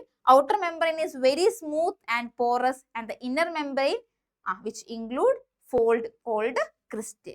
Okay, എന്താണ് ക്രിസ്റ്റേ, ക്രിസ്റ്റയുടെ പ്രത്യേകത എന്താണെന്ന് അറിയോ മക്കളെ, ക്രിസ്റ്റേ ഇങ്ങനെ വളഞ്ഞ്, ക്രിസ്റ്റേ എന്ന് പറഞ്ഞ ഈ ഒരു സ്ട്രക്ചർ ഉള്ളത് കൊണ്ട് തന്നെ അവിടെ ഭയങ്കര സർഫസ് ഏരിയ കൂടുതലാണ്. ഇങ്ങനെ വളഞ്ഞു കിടക്കുന്നത് കൊണ്ട് അവിടെ സർഫസ് ഏരിയ കൂടാനായിട്ട് സഹായിക്കുന്നുണ്ട്. ക്രിസ്റ്റൽ സർഫസ് ഏരിയ ഇൻക്രീസ് ചെയ്യാൻ സഹായിക്കുന്നുണ്ട്. ഇൻക്രീസ് ചെയ്യുന്നതിനനുസരിച്ച് എന്ത് സംഭവിക്കും മക്കളെ? എനർജി പ്രൊഡക്ഷൻ ഫാസ്റ്റ് ആകും. അപ്പോൾ അവിടെ എനർജി നന്നായിട്ട് ഉണ്ടാകാൻ വേണ്ടിയിട്ട് അങ്ങനെ ഒരു ഫോൾഡബിൾ സ്ട്രക്ചർ അവിടെ ഉണ്ട്. ആ ഫോൾഡബിൾ സ്ട്രക്ചറിന്റെ പറഞ്ഞ പേരാണ് എന്ത്? ക്രിസ്റ്റ എന്ന് പറഞ്ഞു. ക്രിസ്റ്റ എന്തിന് സഹായിക്കുന്നു? എനർജി പ്രൊഡക്ഷൻ സ്പീഡ് ആക്കാൻ സഹായിക്കുന്നു. ജസ്റ്റ് ഒന്ന് ഓർത്ത് വെക്കുക കേട്ടോ. ഓക്കെ, ഇനി it is a site of cellular respiration where glucose and other molecules are break down to form energy. അവിടെ എനർജി ഉണ്ടാക്കുന്നു എന്ന് പറഞ്ഞല്ലേ? എങ്ങനെയാ മക്കളെ അവിടെ എനർജി ഉണ്ടാകുന്നത്? നമ്മൾ കഴിക്കുന്ന ഫുഡിന്ന് എന്താണ് ഗ്ലൂക്കോസ് ഉണ്ടാകുന്നു എന്ന് പറഞ്ഞല്ലേ? ഈ ഗ്ലൂക്കോസിനെ ബ്രേക്ക് ഡൗൺ ചെയ്തിട്ടാണ് എന്തുണ്ടാകുന്നത് മക്കളെ? എനർജി ഉണ്ടാകുന്നത് കേട്ടോ. അങ്ങനെ ഗ്ലൂക്കോസിനെ ബ്രേക്ക് ഡൗൺ ചെയ്ത് എനർജി ഉണ്ടാക്കുന്ന ആ ഒരു പ്രോസസ്സിനെ പറയുന്ന പേരാണ് എന്ത്? Cellular respiration. Okay, the process in which glucose break down to form energy. Just ഇത്രയും പഠിച്ചു വെക്കാം. അതാണ് എന്ത്? Cellular respiration. ഓക്കെ, ഇനി the released energy is stored as ATP, adenosine triphosphate. അതായത് നമ്മൾ പറഞ്ഞു ഗ്ലൂക്കോസിനെ ബ്രേക്ക് ഡൗൺ ചെയ്ത് എനർജി ഉണ്ടാകുന്നു എന്ന് പറഞ്ഞു. ആ എനർജീനെ ഒരു ഫോമിലാണ് സൂക്ഷിച്ചു വെക്കുക, ഒരു രൂപത്തിൽ സൂക്ഷിച്ചു വെക്കണ്ടേ? ആ ഒരു ഫോമിനെ പറഞ്ഞ പേരാണ് എന്ത്? ATP എന്ന് പറയും. ATP is the energy currency of the cell and power most cellular activities. അതായത് വേറെ ഒന്നുമില്ലടാ, നമ്മൾക്ക് ആവശ്യമുള്ളപ്പോഴൊക്കെ നമ്മൾ ഇങ്ങനെ പൈസ എടുത്ത് ചെലവാക്കൂലേ? അതേപോലെയാണ് സെല്ലിന് ആവശ്യമുള്ളപ്പോഴൊക്കെ സെൽ എന്ത് ചെയ്യും? ഇങ്ങനെ എനർജി എടുക്കും. ഏത് രൂപത്തിലാണ് എടുക്കുന്നത്? നമ്മൾ നോട്ടിന്റെ രൂപത്തിൽ എടുക്കുക പൈസ അല്ലേ? അതേപോലെ തന്നെ സെൽ ഏത് രൂപത്തിലാണ് എടുക്കുക? ATP രൂപത്തിലാണ് എടുക്കുക. അതുകൊണ്ട് എനർജി കറൻസി എന്ന് പറയുന്നു. ഓക്കെ, അതേപോലെ തന്നെ ബാക്കിയുള്ള എല്ലാ സെല്ലുലാർ ആക്ടിവിറ്റീസിനും തോന്നുമ്പോൾ ആവശ്യമുള്ളപ്പോഴൊക്കെ എന്താണ് ഇങ്ങനെ കറൻസി ഇങ്ങനെ കൊടുത്തുകൊണ്ടിരിക്കുക ATP. ഓക്കെ, അതുകൊണ്ട് energy currency of the cell എന്ന് പറയുന്നു. ഓക്കെ അല്ലേ? ജസ്റ്റ് ഒന്ന് ഓർത്ത് വെക്കുക കേട്ടോ. ഓക്കെ, അപ്പൊ എന്താണ് mitochondria? The power house of the cell. രണ്ട് മെംബ്രെയിൻ ഉണ്ടെന്ന് പറഞ്ഞു. അതിനകത്ത് ഇന്നർ മെംബ്രെയിൻ എങ്ങനെയാണ് കാണപ്പെടുന്നത്? ഫോൾഡബിൾ സ്ട്രക്ചർ ആണ്, ക്രിസ്റ്റയാണ്. Increase the surface area for maximum energy production. And how the energy is formed? through the breakdown of glucose, and this process, the breakdown of glucose, the process is known as cellular respiration. And cellular respiration എന്താണ്? എന്തിന് result ചെയ്യുന്നു? Energy production result ചെയ്യുന്നു. And the energy is stored in the form of ATP, and ATP is known as the energy currency of the cell. Why? Because ആവശ്യമുള്ള സമയത്തൊക്കെ energy എടുത്ത് കൊടുക്കുന്നുണ്ട് അല്ലേ? Okay, അപ്പോൾ അടുത്തായിട്ട് വരുന്നതാണ് മക്കളെ ആരെന്ന് പറഞ്ഞത്? പ്ലാസ്റ്റിഡ്. പ്ലാസ്റ്റിഡ് എന്ന് വെച്ചാൽ ഞാൻ പറഞ്ഞു പ്ലാന്റ്സിന് മാത്രം കാണുന്ന ഒരു സെൽ ഓർഗനലാണ് ആരെന്ന് പറഞ്ഞത്? പ്ലാസ്റ്റിഡ് എന്ന് പറയുന്നത്. നമ്മുടെ കേസിനകത്ത് വന്നു കഴിഞ്ഞാൽ മെജോറിറ്റി ഓഫ് ദി സെല്ലും എന്ത് ചെയ്യുന്നുണ്ട്? എനർജി പ്രൊഡക്ഷനും അതേപോലെ തന്നെ ഗ്ലൂക്കോസ് ബ്രേക്ക് ഡൗണിനൊക്കെ സഹായിക്കുന്നുണ്ട്. അതേസമയം നമ്മുടെ പ്ലാസ്റ്റിഡിനകത്ത് നോക്കുകയാണെങ്കിൽ ഈ ഒരു സെൽ ഓർഗനൽ, പ്ലാസ്റ്റിഡ് എന്ന് പറയുന്ന സെൽ ഓർഗനൽ മേജർ ആയിട്ട് എന്തിനു വേണ്ടിയിട്ടാണെന്നറിയോ? ഫുഡ് സിന്തസൈസ് ചെയ്യാൻ വേണ്ടി സഹായിക്കുന്ന ഒരു സെൽ ഓർഗനലാണ്. ആരാണ് മക്കളെ ഇത്? പ്ലാസ്റ്റിഡ്. ഓക്കെ, പ്ലാസ്റ്റിഡിനകത്ത് തന്നെ ഒരു ടൈപ്പ് ഓഫ് പ്ലാസ്റ്റിഡ് മക്കളെ ആരെന്ന് പറഞ്ഞത്? ക്ലോറോപ്ലാസ്റ്റ് എന്ന് പറയുന്നത്. ആരാണടാ? ക്ലോറോപ്ലാസ്റ്റ്. ഈ ക്ലോറോപ്ലാസ്റ്റിന്റെ ഉള്ളിലകത്ത് നോക്കിക്കഴിഞ്ഞാൽ നമുക്കൊരു പിഗ്മെന്റ് കാണാനായിട്ട് പറ്റും. ഈ പിഗ്മെന്റിനെ പറയുന്ന പേരാണ് മക്കളെ എന്ത്? ക്ലോറോഫിൽ എന്നാണ് പറയുക. എന്താ പറയണത്? ക്ലോറോഫിൽ. ക്ലോറോഫിൽ എന്ന് പറഞ്ഞ ഈ ഒരു പിഗ്മെന്റ് ഫോട്ടോസിന്തസിസ് എന്ന് പറഞ്ഞ ഒരു പ്രോസസ്സിന് കാരണമാകുന്നുണ്ട്. ഫോട്ടോസിന്തസിസ് എല്ലാവർക്കും അറിയാലോ, ചെറുപ്പം തൊട്ടേ നമ്മൾ പഠിക്കുന്ന ഒരു പ്രോസസ്സാണ്. ഓക്കെ, ഈ ഫോട്ടോസിന്തസിസ് ചെയ്യുന്ന സെല്ല് എന്താ പറയാ പിഗ്മെന്റ് ആണ് മക്കളെ ആരെന്ന് പറയുന്നത്? ക്ലോറോഫിൽ എന്ന് പറയുന്നത്. ഈ ക്ലോറോഫിൽ കാണപ്പെടുന്ന പ്ലാസ്റ്റിഡിനെ പറയുന്ന പേരാണ് എന്ത്? ക്ലോറോപ്ലാസ്റ്റ് എന്ന് പറയും. ഓക്കെ, ഫോട്ടോസിന്തസിസ് എന്ന് വെച്ചാൽ എന്താ മക്കളെ? വേറൊന്നുമില്ല അല്ലെ? നമ്മുടെ സൺലൈറ്റിൽ നിന്ന് കിട്ടുന്ന ലൈറ്റ് എനർജി യൂസ് ചെയ്ത് ഗ്ലൂക്കോസ് ഉണ്ടാക്കുന്ന ആ ഒരു പ്രോസസ്, അതിന് നമ്മൾ പറഞ്ഞ പേരാണ് എന്ത്? ഫോട്ടോസിന്തസിസ് എന്ന് പറയുന്നു. ഈ ഒരു ഫോട്ടോസിന്തസിസ് നോക്കിയ plant produce glucose using light energy, and the sugar produced are stored in the stroma as starch granule. വേറൊന്നുമില്ലടാ, നോക്കിയേ, ഇതാണ് നമ്മുടെ പ്ലാസ്റ്റിഡിനകത്ത് വരുന്ന ക്ലോറോപ്ലാസ്റ്റ് ടൈപ്പ്. ഓക്കെ, ക്ലോറോപ്ലാസ്റ്റ് ആണ് ഈ കാണുന്നത്. ഈ ക്ലോറോപ്ലാസ്റ്റ് ആണ്. ഈ ക്ലോറോപ്ലാസ്റ്റിന്റെ ഉള്ളിൽ നോക്കിക്കഴിഞ്ഞാൽ നമുക്ക് എന്ത് കാണാൻ പറ്റും എന്ന് പറഞ്ഞു? ഒരു പിഗ്മെന്റ്, ക്ലോറോഫിൽ എന്ന് പറഞ്ഞ ഒരു പിഗ്മെന്റ് കാണാൻ പറ്റും. ക്ലോറോഫിൽ എന്ന് പറഞ്ഞ പിഗ്മെന്റ് ആണ് ഏത് പ്രോസസ്സിന് കാരണമായിട്ടുള്ളത്? ഫോട്ടോസിന്തസിസ് എന്ന് പറഞ്ഞ പ്രോസസ്സിന് കാരണമായിട്ടുള്ളത് അല്ലേ? ഇനി നോക്കിയേ, ഈ ക്ലോറോപ്ലാസ്റ്റിന്റെ സ്ട്രക്ചർ നിങ്ങൾക്ക് വളരെ ഇമ്പോർട്ടന്റ് ആയിട്ടുള്ള സ്ട്രക്ചറാണ്, പഠിച്ചു വെക്കണം കേട്ടോ. ഓക്കെ, ഈ ക്ലോറോപ്ലാസ്റ്റിനകത്ത് ഇതേപോലെ തന്നെ എന്താണ് മക്കളെ, രണ്ട് മെംബ്രെയിൻ കാണാനായിട്ട് പറ്റും. ഒരു ഔട്ടർ മെംബ്രെയിനും ഒരു ഇന്നർ മെംബ്രെയിനും കാണാനായിട്ട് പറ്റും. അതിൻ്റെ ഉള്ളിലോട്ട് നോക്കിക്കഴിഞ്ഞാൽ നമുക്ക് ഇങ്ങനെ ഒരു സ്പേസ് കാണാനായിട്ട് പറ്റും. ഇവിടെ കുറച്ച് സ്പേസ് കണ്ടോടെ മക്കളെ. ഈ സ്പേസിന് നമ്മൾ പറയുന്ന പേരാണ് എന്ത്? സ്ട്രോമ എന്നാണ് പറയുക. എന്താണ് പറയേണ്ടത്? സ്ട്രോമ എന്നാണ് പറയാം. ഓക്കെ, ഈ സ്ട്രോമയ്ക്കകത്താണ് നേരത്തെ പറഞ്ഞ എന്താണ്, ഈ പറഞ്ഞ ഗ്ലൂക്കോസ് ആണെങ്കിലും ബാക്കിയുള്ള ഷുഗർ മോളിക്യൂൾസ് ഒക്കെ ആണെങ്കിലും എന്ത് ചെയ്യുന്നത്? സ്റ്റോർ ചെയ്ത് വെക്കുന്നത്. ഓക്കെ അല്ലേടാ? ക്ലോറോപ്ലാസ്റ്റിന്റെ സ്ട്രക്ചറും ജസ്റ്റ് അവിടെ കൊടുത്തിട്ടുണ്ടെന്ന് വായിച്ചു നോക്കിയേ. Chloroplast are double membrane bound organelles similar to mitochondria. Mitochondria പോലെ തന്നെ രണ്ട് മെംബ്രെയിൻ ഉള്ള ആളാണ്. And the inner semi fluid region, ഇവിടെ കാണുന്ന ഈ ഒരു ഇതൊരു സെമി ഫ്ലൂയിഡ് റീജിയൻ ആണ് കേട്ടോ. പകുതി വെള്ളം പോലെ കാണപ്പെടുന്ന ഒരു റീജിയൻ ആണ്. ഈ റീജിയനെ പറഞ്ഞ പേരാണ് എന്ത്? സ്ട്രോമ എന്ന് പറഞ്ഞു. And the stroma contain disc membrane structure. ഇവിടെ നോക്കിക്കഴിഞ്ഞാല് കുറെ ഡിസ്ക് ഷേപ്ഡ് സ്ട്രക്ചേഴ്സ് കണ്ടോടാ. ഈ ഡിസ്ക് ഷേപ്ഡ് സ്ട്രക്ചേഴ്സിനെ പറയുന്ന പേരാണ് തൈലക്കോയിഡ്. ഓക്കെ, ഈ തൈലക്കോയിഡിന്റെ അകത്താണ് നമുക്ക് എന്ത് കാണാൻ പറ്റുന്നത്? നമ്മുടെ പിഗ്മെന്റ്സ് ആയിട്ടുള്ള ക്ലോറോഫില്ലുകളെ കാണാൻ പറ്റുക. അപ്പൊ വേറൊന്നുമില്ല, നമ്മുടെ ചെടികളുടെ ഉള്ളിലോട്ട് നോക്കിക്കഴിഞ്ഞാൽ ഫുഡ് ഉണ്ടാക്കാൻ വേണ്ടി മാത്രം അവിടെ ഒരു പ്രത്യേക തരം ഓർഗനൽ ഉണ്ട്. ആ ഓർഗനലിനെ പറഞ്ഞ പേരാണ് എന്ത്? പ്ലാസ്റ്റിഡ്. പ്ലാസ്റ്റിഡിന്റെ ടൈപ്പ് ആണ് എന്ത്? ക്ലോറോപ്ലാസ്റ്റ്. അതിനകത്ത് നോക്കിക്കഴിഞ്ഞാൽ ക്ലോറോപ്ലാസ്റ്റ് നോക്കിക്കഴിഞ്ഞാൽ അവിടെ ഒരു രണ്ട് ഡബിൾ മെംബ്രെയിൻ കാണാനായിട്ട് പറ്റും. ഡബിൾ മെംബ്രെയിൻ കാണാൻ പറ്റും. ഈ ഡബിൾ മെംബ്രെയിൻ്റെ ഉള്ളിലോട്ട് നോക്കിക്കഴിഞ്ഞാൽ നമുക്ക് ഇവിടെ ഒരു ഫ്ലൂയിഡ് സ്പേസ് കാണാൻ പറ്റും. ആ ഫ്ലൂയിഡ് സ്പേസിനെ പറഞ്ഞ പേരാണ്, സെമി ഫ്ലൂയിഡ് ആണ് കേട്ടത്. ആ സ്പേസിനെ പറഞ്ഞ പേരാണ് സ്ട്രോമ എന്ന് പറഞ്ഞു. അതിൻ്റെ ഉള്ളിൽ നോക്കിക്കഴിഞ്ഞാൽ ഇങ്ങനെ കുറെ സാക്ക് ലൈക്ക് സ്ട്രക്ചേഴ്സ് ഉണ്ട്, തൈലക്കോയിഡ് എന്ന് പറഞ്ഞു. അതിൻ്റെ ഉള്ളിലാണ് നമ്മുടെ ക്ലോറോഫിൽ എന്ന് പറയുന്ന ആ ഒരു മേജർ പിഗ്മെന്റ്സ് കാണപ്പെടുന്നത്. ഈ പിഗ്മെന്റ്സ് ആണ് ഫോട്ടോസിന്തസിസിന് കാരണമായിട്ടുള്ളത്. ഫോട്ടോസിന്തസിസ് എന്ന് വെച്ചാൽ എന്താണെന്ന് പറഞ്ഞു? നമ്മുടെ സൺലൈറ്റ് എന്ന് പറഞ്ഞ ആ ഒരു ലൈറ്റ് എനർജീനെ വലിച്ചെടുത്തിട്ട് ഗ്ലൂക്കോസ് എന്ന് പറയുന്ന ആ ഒരു ഫുഡിനെ ഉണ്ടാക്കുക. ഗ്ലൂക്കോസും ബാക്കിയുള്ള എന്താ പറയാ ഷുഗർ മോളിക്യൂൾസ് ഒക്കെ ഉണ്ടാക്കുക. അതിന് എന്നിട്ട് എന്ത് ചെയ്യുക? സ്റ്റോർ ചെയ്ത് വെക്കുക. ഓക്കെ അല്ലേ പറഞ്ഞത്? ഇനി നോക്കിയാൽ മക്കളെ, നമ്മുടെ mitochondria and plastid have some features that are similar to certain bacteria. For example, they both have their own DNA and ribosome, and thus they can make some of their own proteins. These characteristics suggest that both mitochondria and plastid share an evolutionary relationship with these single-celled organisms. അതായത് വേറൊന്നുമില്ല, mitochondria, plastid ഈ രണ്ടുപേർക്കും നമ്മുടെ ബാക്ടീരിയവുമായിട്ട് ചില ബാക്ടീരിയവുമായിട്ട് എന്തുണ്ടെന്നാ പറയുന്നത്? സാമ്യം ഉണ്ടെന്നാ പറയുന്നത്. ഓക്കെ, അതായത് ഇപ്പൊ മൈറ്റോകോൺട്രിയക്കാണെങ്കിലും പ്ലാസ്റ്റിഡിനാണെങ്കിലും their own DNA, അവരുടേതായിട്ടുള്ള കുറച്ച് DNA റൈബോസോംസ് ഒക്കെ ഉണ്ട്. അതുകൊണ്ട് തന്നെ അവർക്ക് സ്വന്തമായിട്ട് എന്തുണ്ടാക്കാൻ പറ്റും? കുറച്ച് പ്രോട്ടീൻസ് ഉണ്ടാക്കാനായിട്ട് പറ്റും. ഓക്കെ, ഇതേ ക്യാരക്ടർ തന്നെ ആർക്കും ഉണ്ടെന്നാ പറയുന്നത്? ബാക്ടീരിയാസിനുണ്ട്. അതുകൊണ്ട് അവർ തമ്മിലൊരു എവല്യൂഷണറി ഹിസ്റ്ററി കിടപ്പുണ്ടെന്നാണ് പറയുന്നത്. അവർ രണ്ടുപേരും തമ്മിലൊരു ചെറിയ സിമിലാരിറ്റി ഉണ്ടെന്നാണ് പറയുന്നത്. ജസ്റ്റ് ഒന്ന് ഓർത്ത് വെക്കുക, ചിലപ്പോൾ ഒരു 1 വേർഡ് ക്വസ്റ്റ്യൻ ഒക്കെ ആയിട്ട് ചോദിക്കും കേട്ടോ. ഓക്കെ, ഇനി നോക്കിയാൽ മക്കൾ, നമ്മളിപ്പോ ഈ ക്ലോറോപ്ലാസ്റ്റ് എന്ന് പറഞ്ഞല്ലോടാ, ഇത് നമ്മുടെ ചെടികൾ മെജോറിറ്റി ഓഫ് ദ ചെടി, മെജോറിറ്റി അല്ല എല്ലാ ചെടികളിലും കാണപ്പെടുന്ന പ്ലാസ്റ്റിക് ടൈപ്പ് ആണ് എന്തെന്ന് പറയുന്നത്? ക്ലോറോപ്ലാസ്റ്റ് എന്ന് പറയുന്നത്. പക്ഷേ ചിലവർക്ക് മാത്രം ഒരു എക്സ്ട്രാ പ്ലാസ്റ്റിഡുകൾ ഉണ്ടാവും.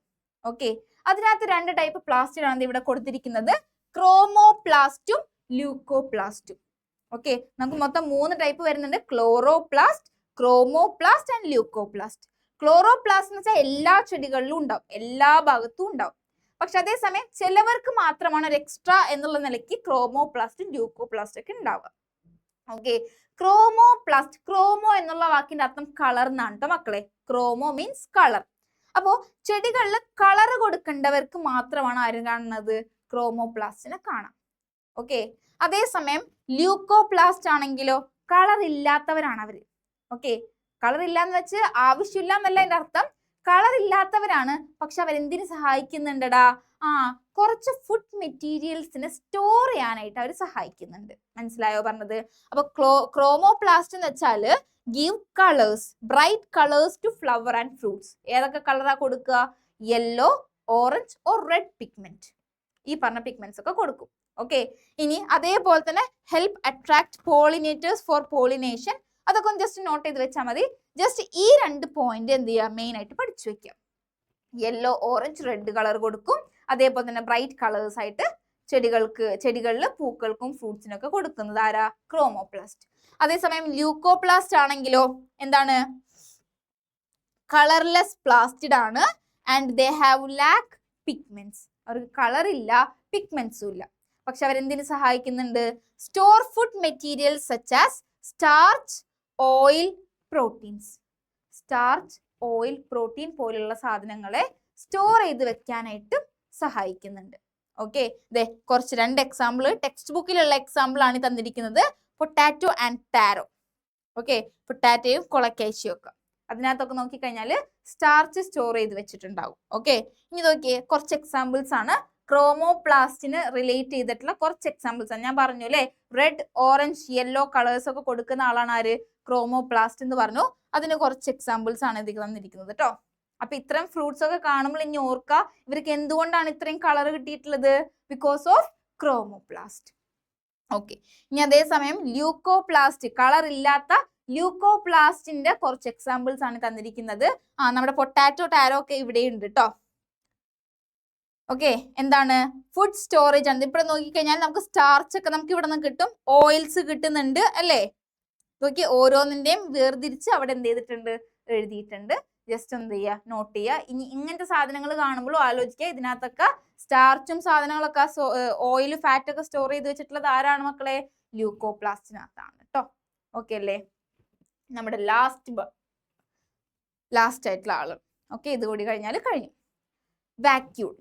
വാക്യൂൾ എന്ന് പറയുമ്പോൾ വാക്യൂൾ. ഓക്കെ, വാക്യൂൾ എന്ന് പറയുമ്പോൾ വാക്യൂം, വലിച്ചെടുക്കുന്ന ഒരു ഓർമ്മയ്ക്ക് ഉണ്ടാവും അല്ലെ? അത് വേറൊന്നുമില്ലട മക്കളെ, നമ്മുടെ സെല്ലിനകത്ത് നോക്കിക്കഴിഞ്ഞാൽ നോക്കി, ഇതിപ്പോ നമ്മുടെ സെല്ലാണെന്ന് വിചാരിക്കാം. ഓക്കെ, അവിടെ പാട്ടുണ്ടാവുമല്ലോ. ഓക്കെ, ഇതാണ് വാക്യൂൾ. ഓക്കെ, സെല്ലിനകത്ത് നോക്കി, നമ്മുടെ ന്യൂക്ലിയസ് ആണ് മേജർ സെന്റർ എന്ന് പറഞ്ഞു. അത്യാവശ്യം സൈസ് ഒക്കെ വലിച്ചെടുക്കുന്നു എന്ന് പറഞ്ഞു അല്ലെ? ഓക്കെ, അത് കഴിഞ്ഞിട്ട് എൻഡോപ്ലാസ്മിക് റെറ്റിക്കുലം അത്യാവശ്യം സ്പേസ് എല്ലാം കൊണ്ടുപോകുന്നു പറഞ്ഞു. പക്ഷെ ഇവരെക്കാട്ടി ഇരട്ടി സ്പേസ് വേണ്ട ഒരാളാണ് ആര് മക്കളെ? വാക്യൂൾ എന്ന് പറയുന്നത്. ഇതും ചെടികളിൽ മാത്രം കാണപ്പെടുന്ന ഒരു ടൈപ്പാണ് കേട്ടോ. ഓക്കെ, വാക്യൂൾ നോക്കിയ ഏറ്റവും മേജർ ആയിട്ടുള്ള സെന്റർ അല്ല, major portion of the cell is occupied by this vacuole. Okay, അപ്പൊ അതിനനുസരിച്ച് ഫംഗ്ഷനും അയാൾക്ക് ഉണ്ടാകും അല്ലെ? അത്രയും സൈസ് ഉണ്ടെങ്കിൽ അതിനനുസരിച്ചൊരു ഫംഗ്ഷൻ അയാൾക്ക് ഉണ്ടാകും. എന്താണ് മക്കളെ അയാളുടെ ഫംഗ്ഷൻ എന്ന് വെച്ചിട്ടുണ്ടെങ്കിൽ ഒന്ന് നോക്കിയാലോ. എന്താണ്? A mature plant cell usually contain one large central vacuole. ഒരു വലിയ സെൻട്രൽ വാക്യൂൾ ഉണ്ടാവും എന്നാണ് പറയുന്നത്. Vacuole is surrounded by a single selectively permeable membrane called tonoplast.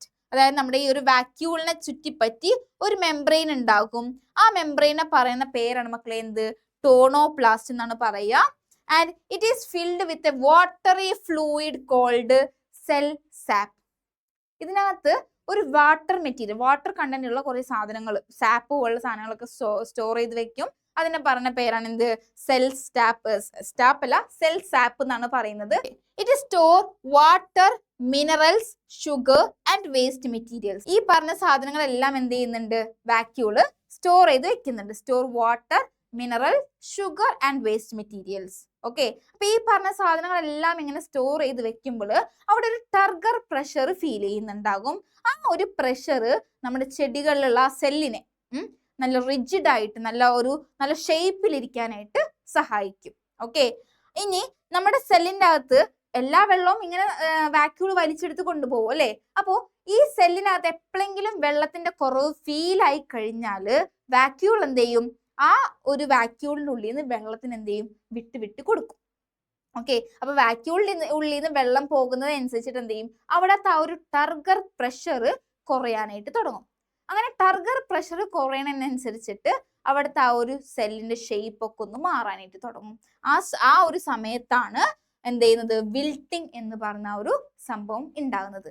അതായത് ചെടികളുടെ ആ ഒരു ഇലകളൊക്കെ എന്ത് ചെയ്യുന്നുണ്ട്, ചൂടുകാലത്ത് ഇങ്ങനെ വ്രിങ്കിളായി ചുരുങ്ങിയൊക്കെ പോവാറില്ലേ, അതേപോലെ ഒരു ഫീല് വരുന്നത് വേറെ ഒന്നുമല്ലടാ, വാക്യൂളിനുള്ളിൽ നിന്ന് വെള്ളം എന്ത് ചെയ്യുന്നു, സെല്ല് വലിച്ചെടുക്കുന്നതിനനുസരിച്ച് അവിടുത്തെ ആ ഒരു ടർഗർ പ്രഷർ കുറയുന്നു. ആ പ്രഷർ കുറയണതിനനുസരിച്ചിട്ട് എന്താണ്, വിൽട്ടിങ് ഉണ്ടാകും. ഓക്കെ അല്ലേ? ഓക്കെ. ഇനി ഇവിടെ താഴെ പറയുന്നത് വെച്ചിട്ടുണ്ടെങ്കിൽ സം ഓഫ് ദ എന്താ പറയാ അനിമൽ സെല്ലിനകത്തും സം ടൈംസ് എന്താണ് വാക്യൂൾ പ്രസന്റ് ആയിരിക്കും എന്നാണ് പറയുന്നത്. പക്ഷെ നമ്മുടെ പ്ലാന്റ് സെല്ലിന്റെ അത്രയും വലുതല്ല, പക്ഷെ എന്നാലും അവർ ചെറിയ ചെറിയ ടെമ്പററി സ്റ്റോറേജിന് സഹായിക്കുന്നുണ്ടെന്നാണ് പറയുന്നത്. മനസ്സിലായില്ലേ മക്കളെ? ആ ഒരു ഡയഗ്രാം നോക്കി വെക്കാം. നമ്മുടെ വാക്യൂള് മെജോറിറ്റി ഓഫ് ദ സ്പേസും കൊണ്ടുപോകുന്നുണ്ട്. പ്ലാന്റ് സെല്ലിനകത്താണ് ഇങ്ങനെ. ഓക്കെ, അവർ കവർ ചെയ്തൊരു മെമ്പറൈൻ ഉണ്ട്, ടോണോപ്ലാസ്റ്റ് എന്ന് പറഞ്ഞു. ഈ സെല്ലുകളുടെ ഉള്ളിൽ നിന്ന് ആവശ്യമില്ലാത്ത വേസ്റ്റ് മെറ്റീരിയൽസ്, സാപ്സ്, വാട്ടർ എല്ലാത്തിനെയും വാക്യൂൾ വലിച്ചെടുക്കും. വലിച്ചെടുത്ത് കഴിഞ്ഞിട്ട് എന്താ ചെയ്യുക, അപ്പൊ അവിടെ ഒരു ടർഗർ പ്രഷർ, ഇങ്ങനെ നിറഞ്ഞിരിക്കുമ്പോൾ അവിടെ വല്ലാത്തൊരു പ്രഷർ ഫീൽ ചെയ്യും. ആ പ്രഷറാണ് ചെടികളെ അല്ലെങ്കിൽ സെൽസിനെ നല്ല ഫേം ആയിട്ടിരിക്കാൻ സഹായിക്കുന്നത്. ഓക്കെ, ഇനി വെള്ളം കിട്ടാത്ത സമയത്ത്, സെൽസിന് വെള്ളം കിട്ടാത്ത സമയത്ത് സെൽ എന്ത് ചെയ്യും, വാക്യൂളിൽ നിന്ന് വെള്ളം വലിച്ചെടുക്കും. അങ്ങനെ വലിച്ചെടുക്കുന്ന സമയത്ത് ആ പ്രഷർ അവിടെ കുറയുന്നു. അതെ, അപ്പൊ എന്ത് സംഭവിക്കും എന്ന് വെച്ചാല് വിൽട്ടിങ് ഉണ്ടാകുന്നു. ഓക്കെ അല്ലേ പറഞ്ഞത്? ഓക്കെ, അപ്പൊ ഇത്രയുമാണ് നമ്മുടെ ആ ഒരു സെൽ ഓർഗനൽസിന്റെ ഭാഗത്ത് വരുന്നത്. അത്യാവശ്യം ലെങ്തി ആണ്, പക്ഷെ മക്കളെ എല്ലാം ഇമ്പോർട്ടന്റ് ആയിട്ടുള്ളതാണ്, ഒന്നുപോലും വിട്ട് കളയാനായിട്ട് ഇല്ല. അപ്പൊ എന്ത് ചെയ്യുക, എല്ലാം പഠിച്ചു വെക്കുക. ഓക്കെ, ഇതുമായി ബന്ധപ്പെട്ട ക്വസ്റ്റ്യൻസും ആൻസേഴ്സും എല്ലാം ടീച്ചർ എന്ത് ചെയ്യുന്നുണ്ട്, വേർഡ് ഫയലാക്കി നിങ്ങളുടെ ആ ഒരു കമ്മ്യൂണിറ്റി ചാനലിലോട്ട് ഇട്ട് കൊടുക്കുന്നുണ്ട്. അപ്പൊ എന്ത് ചെയ്യാം മക്കളെ, വീഡിയോ ഫുള്ള് കാണണം, എല്ലാ ഭാഗവും പഠിക്കണം. Okay, thank you.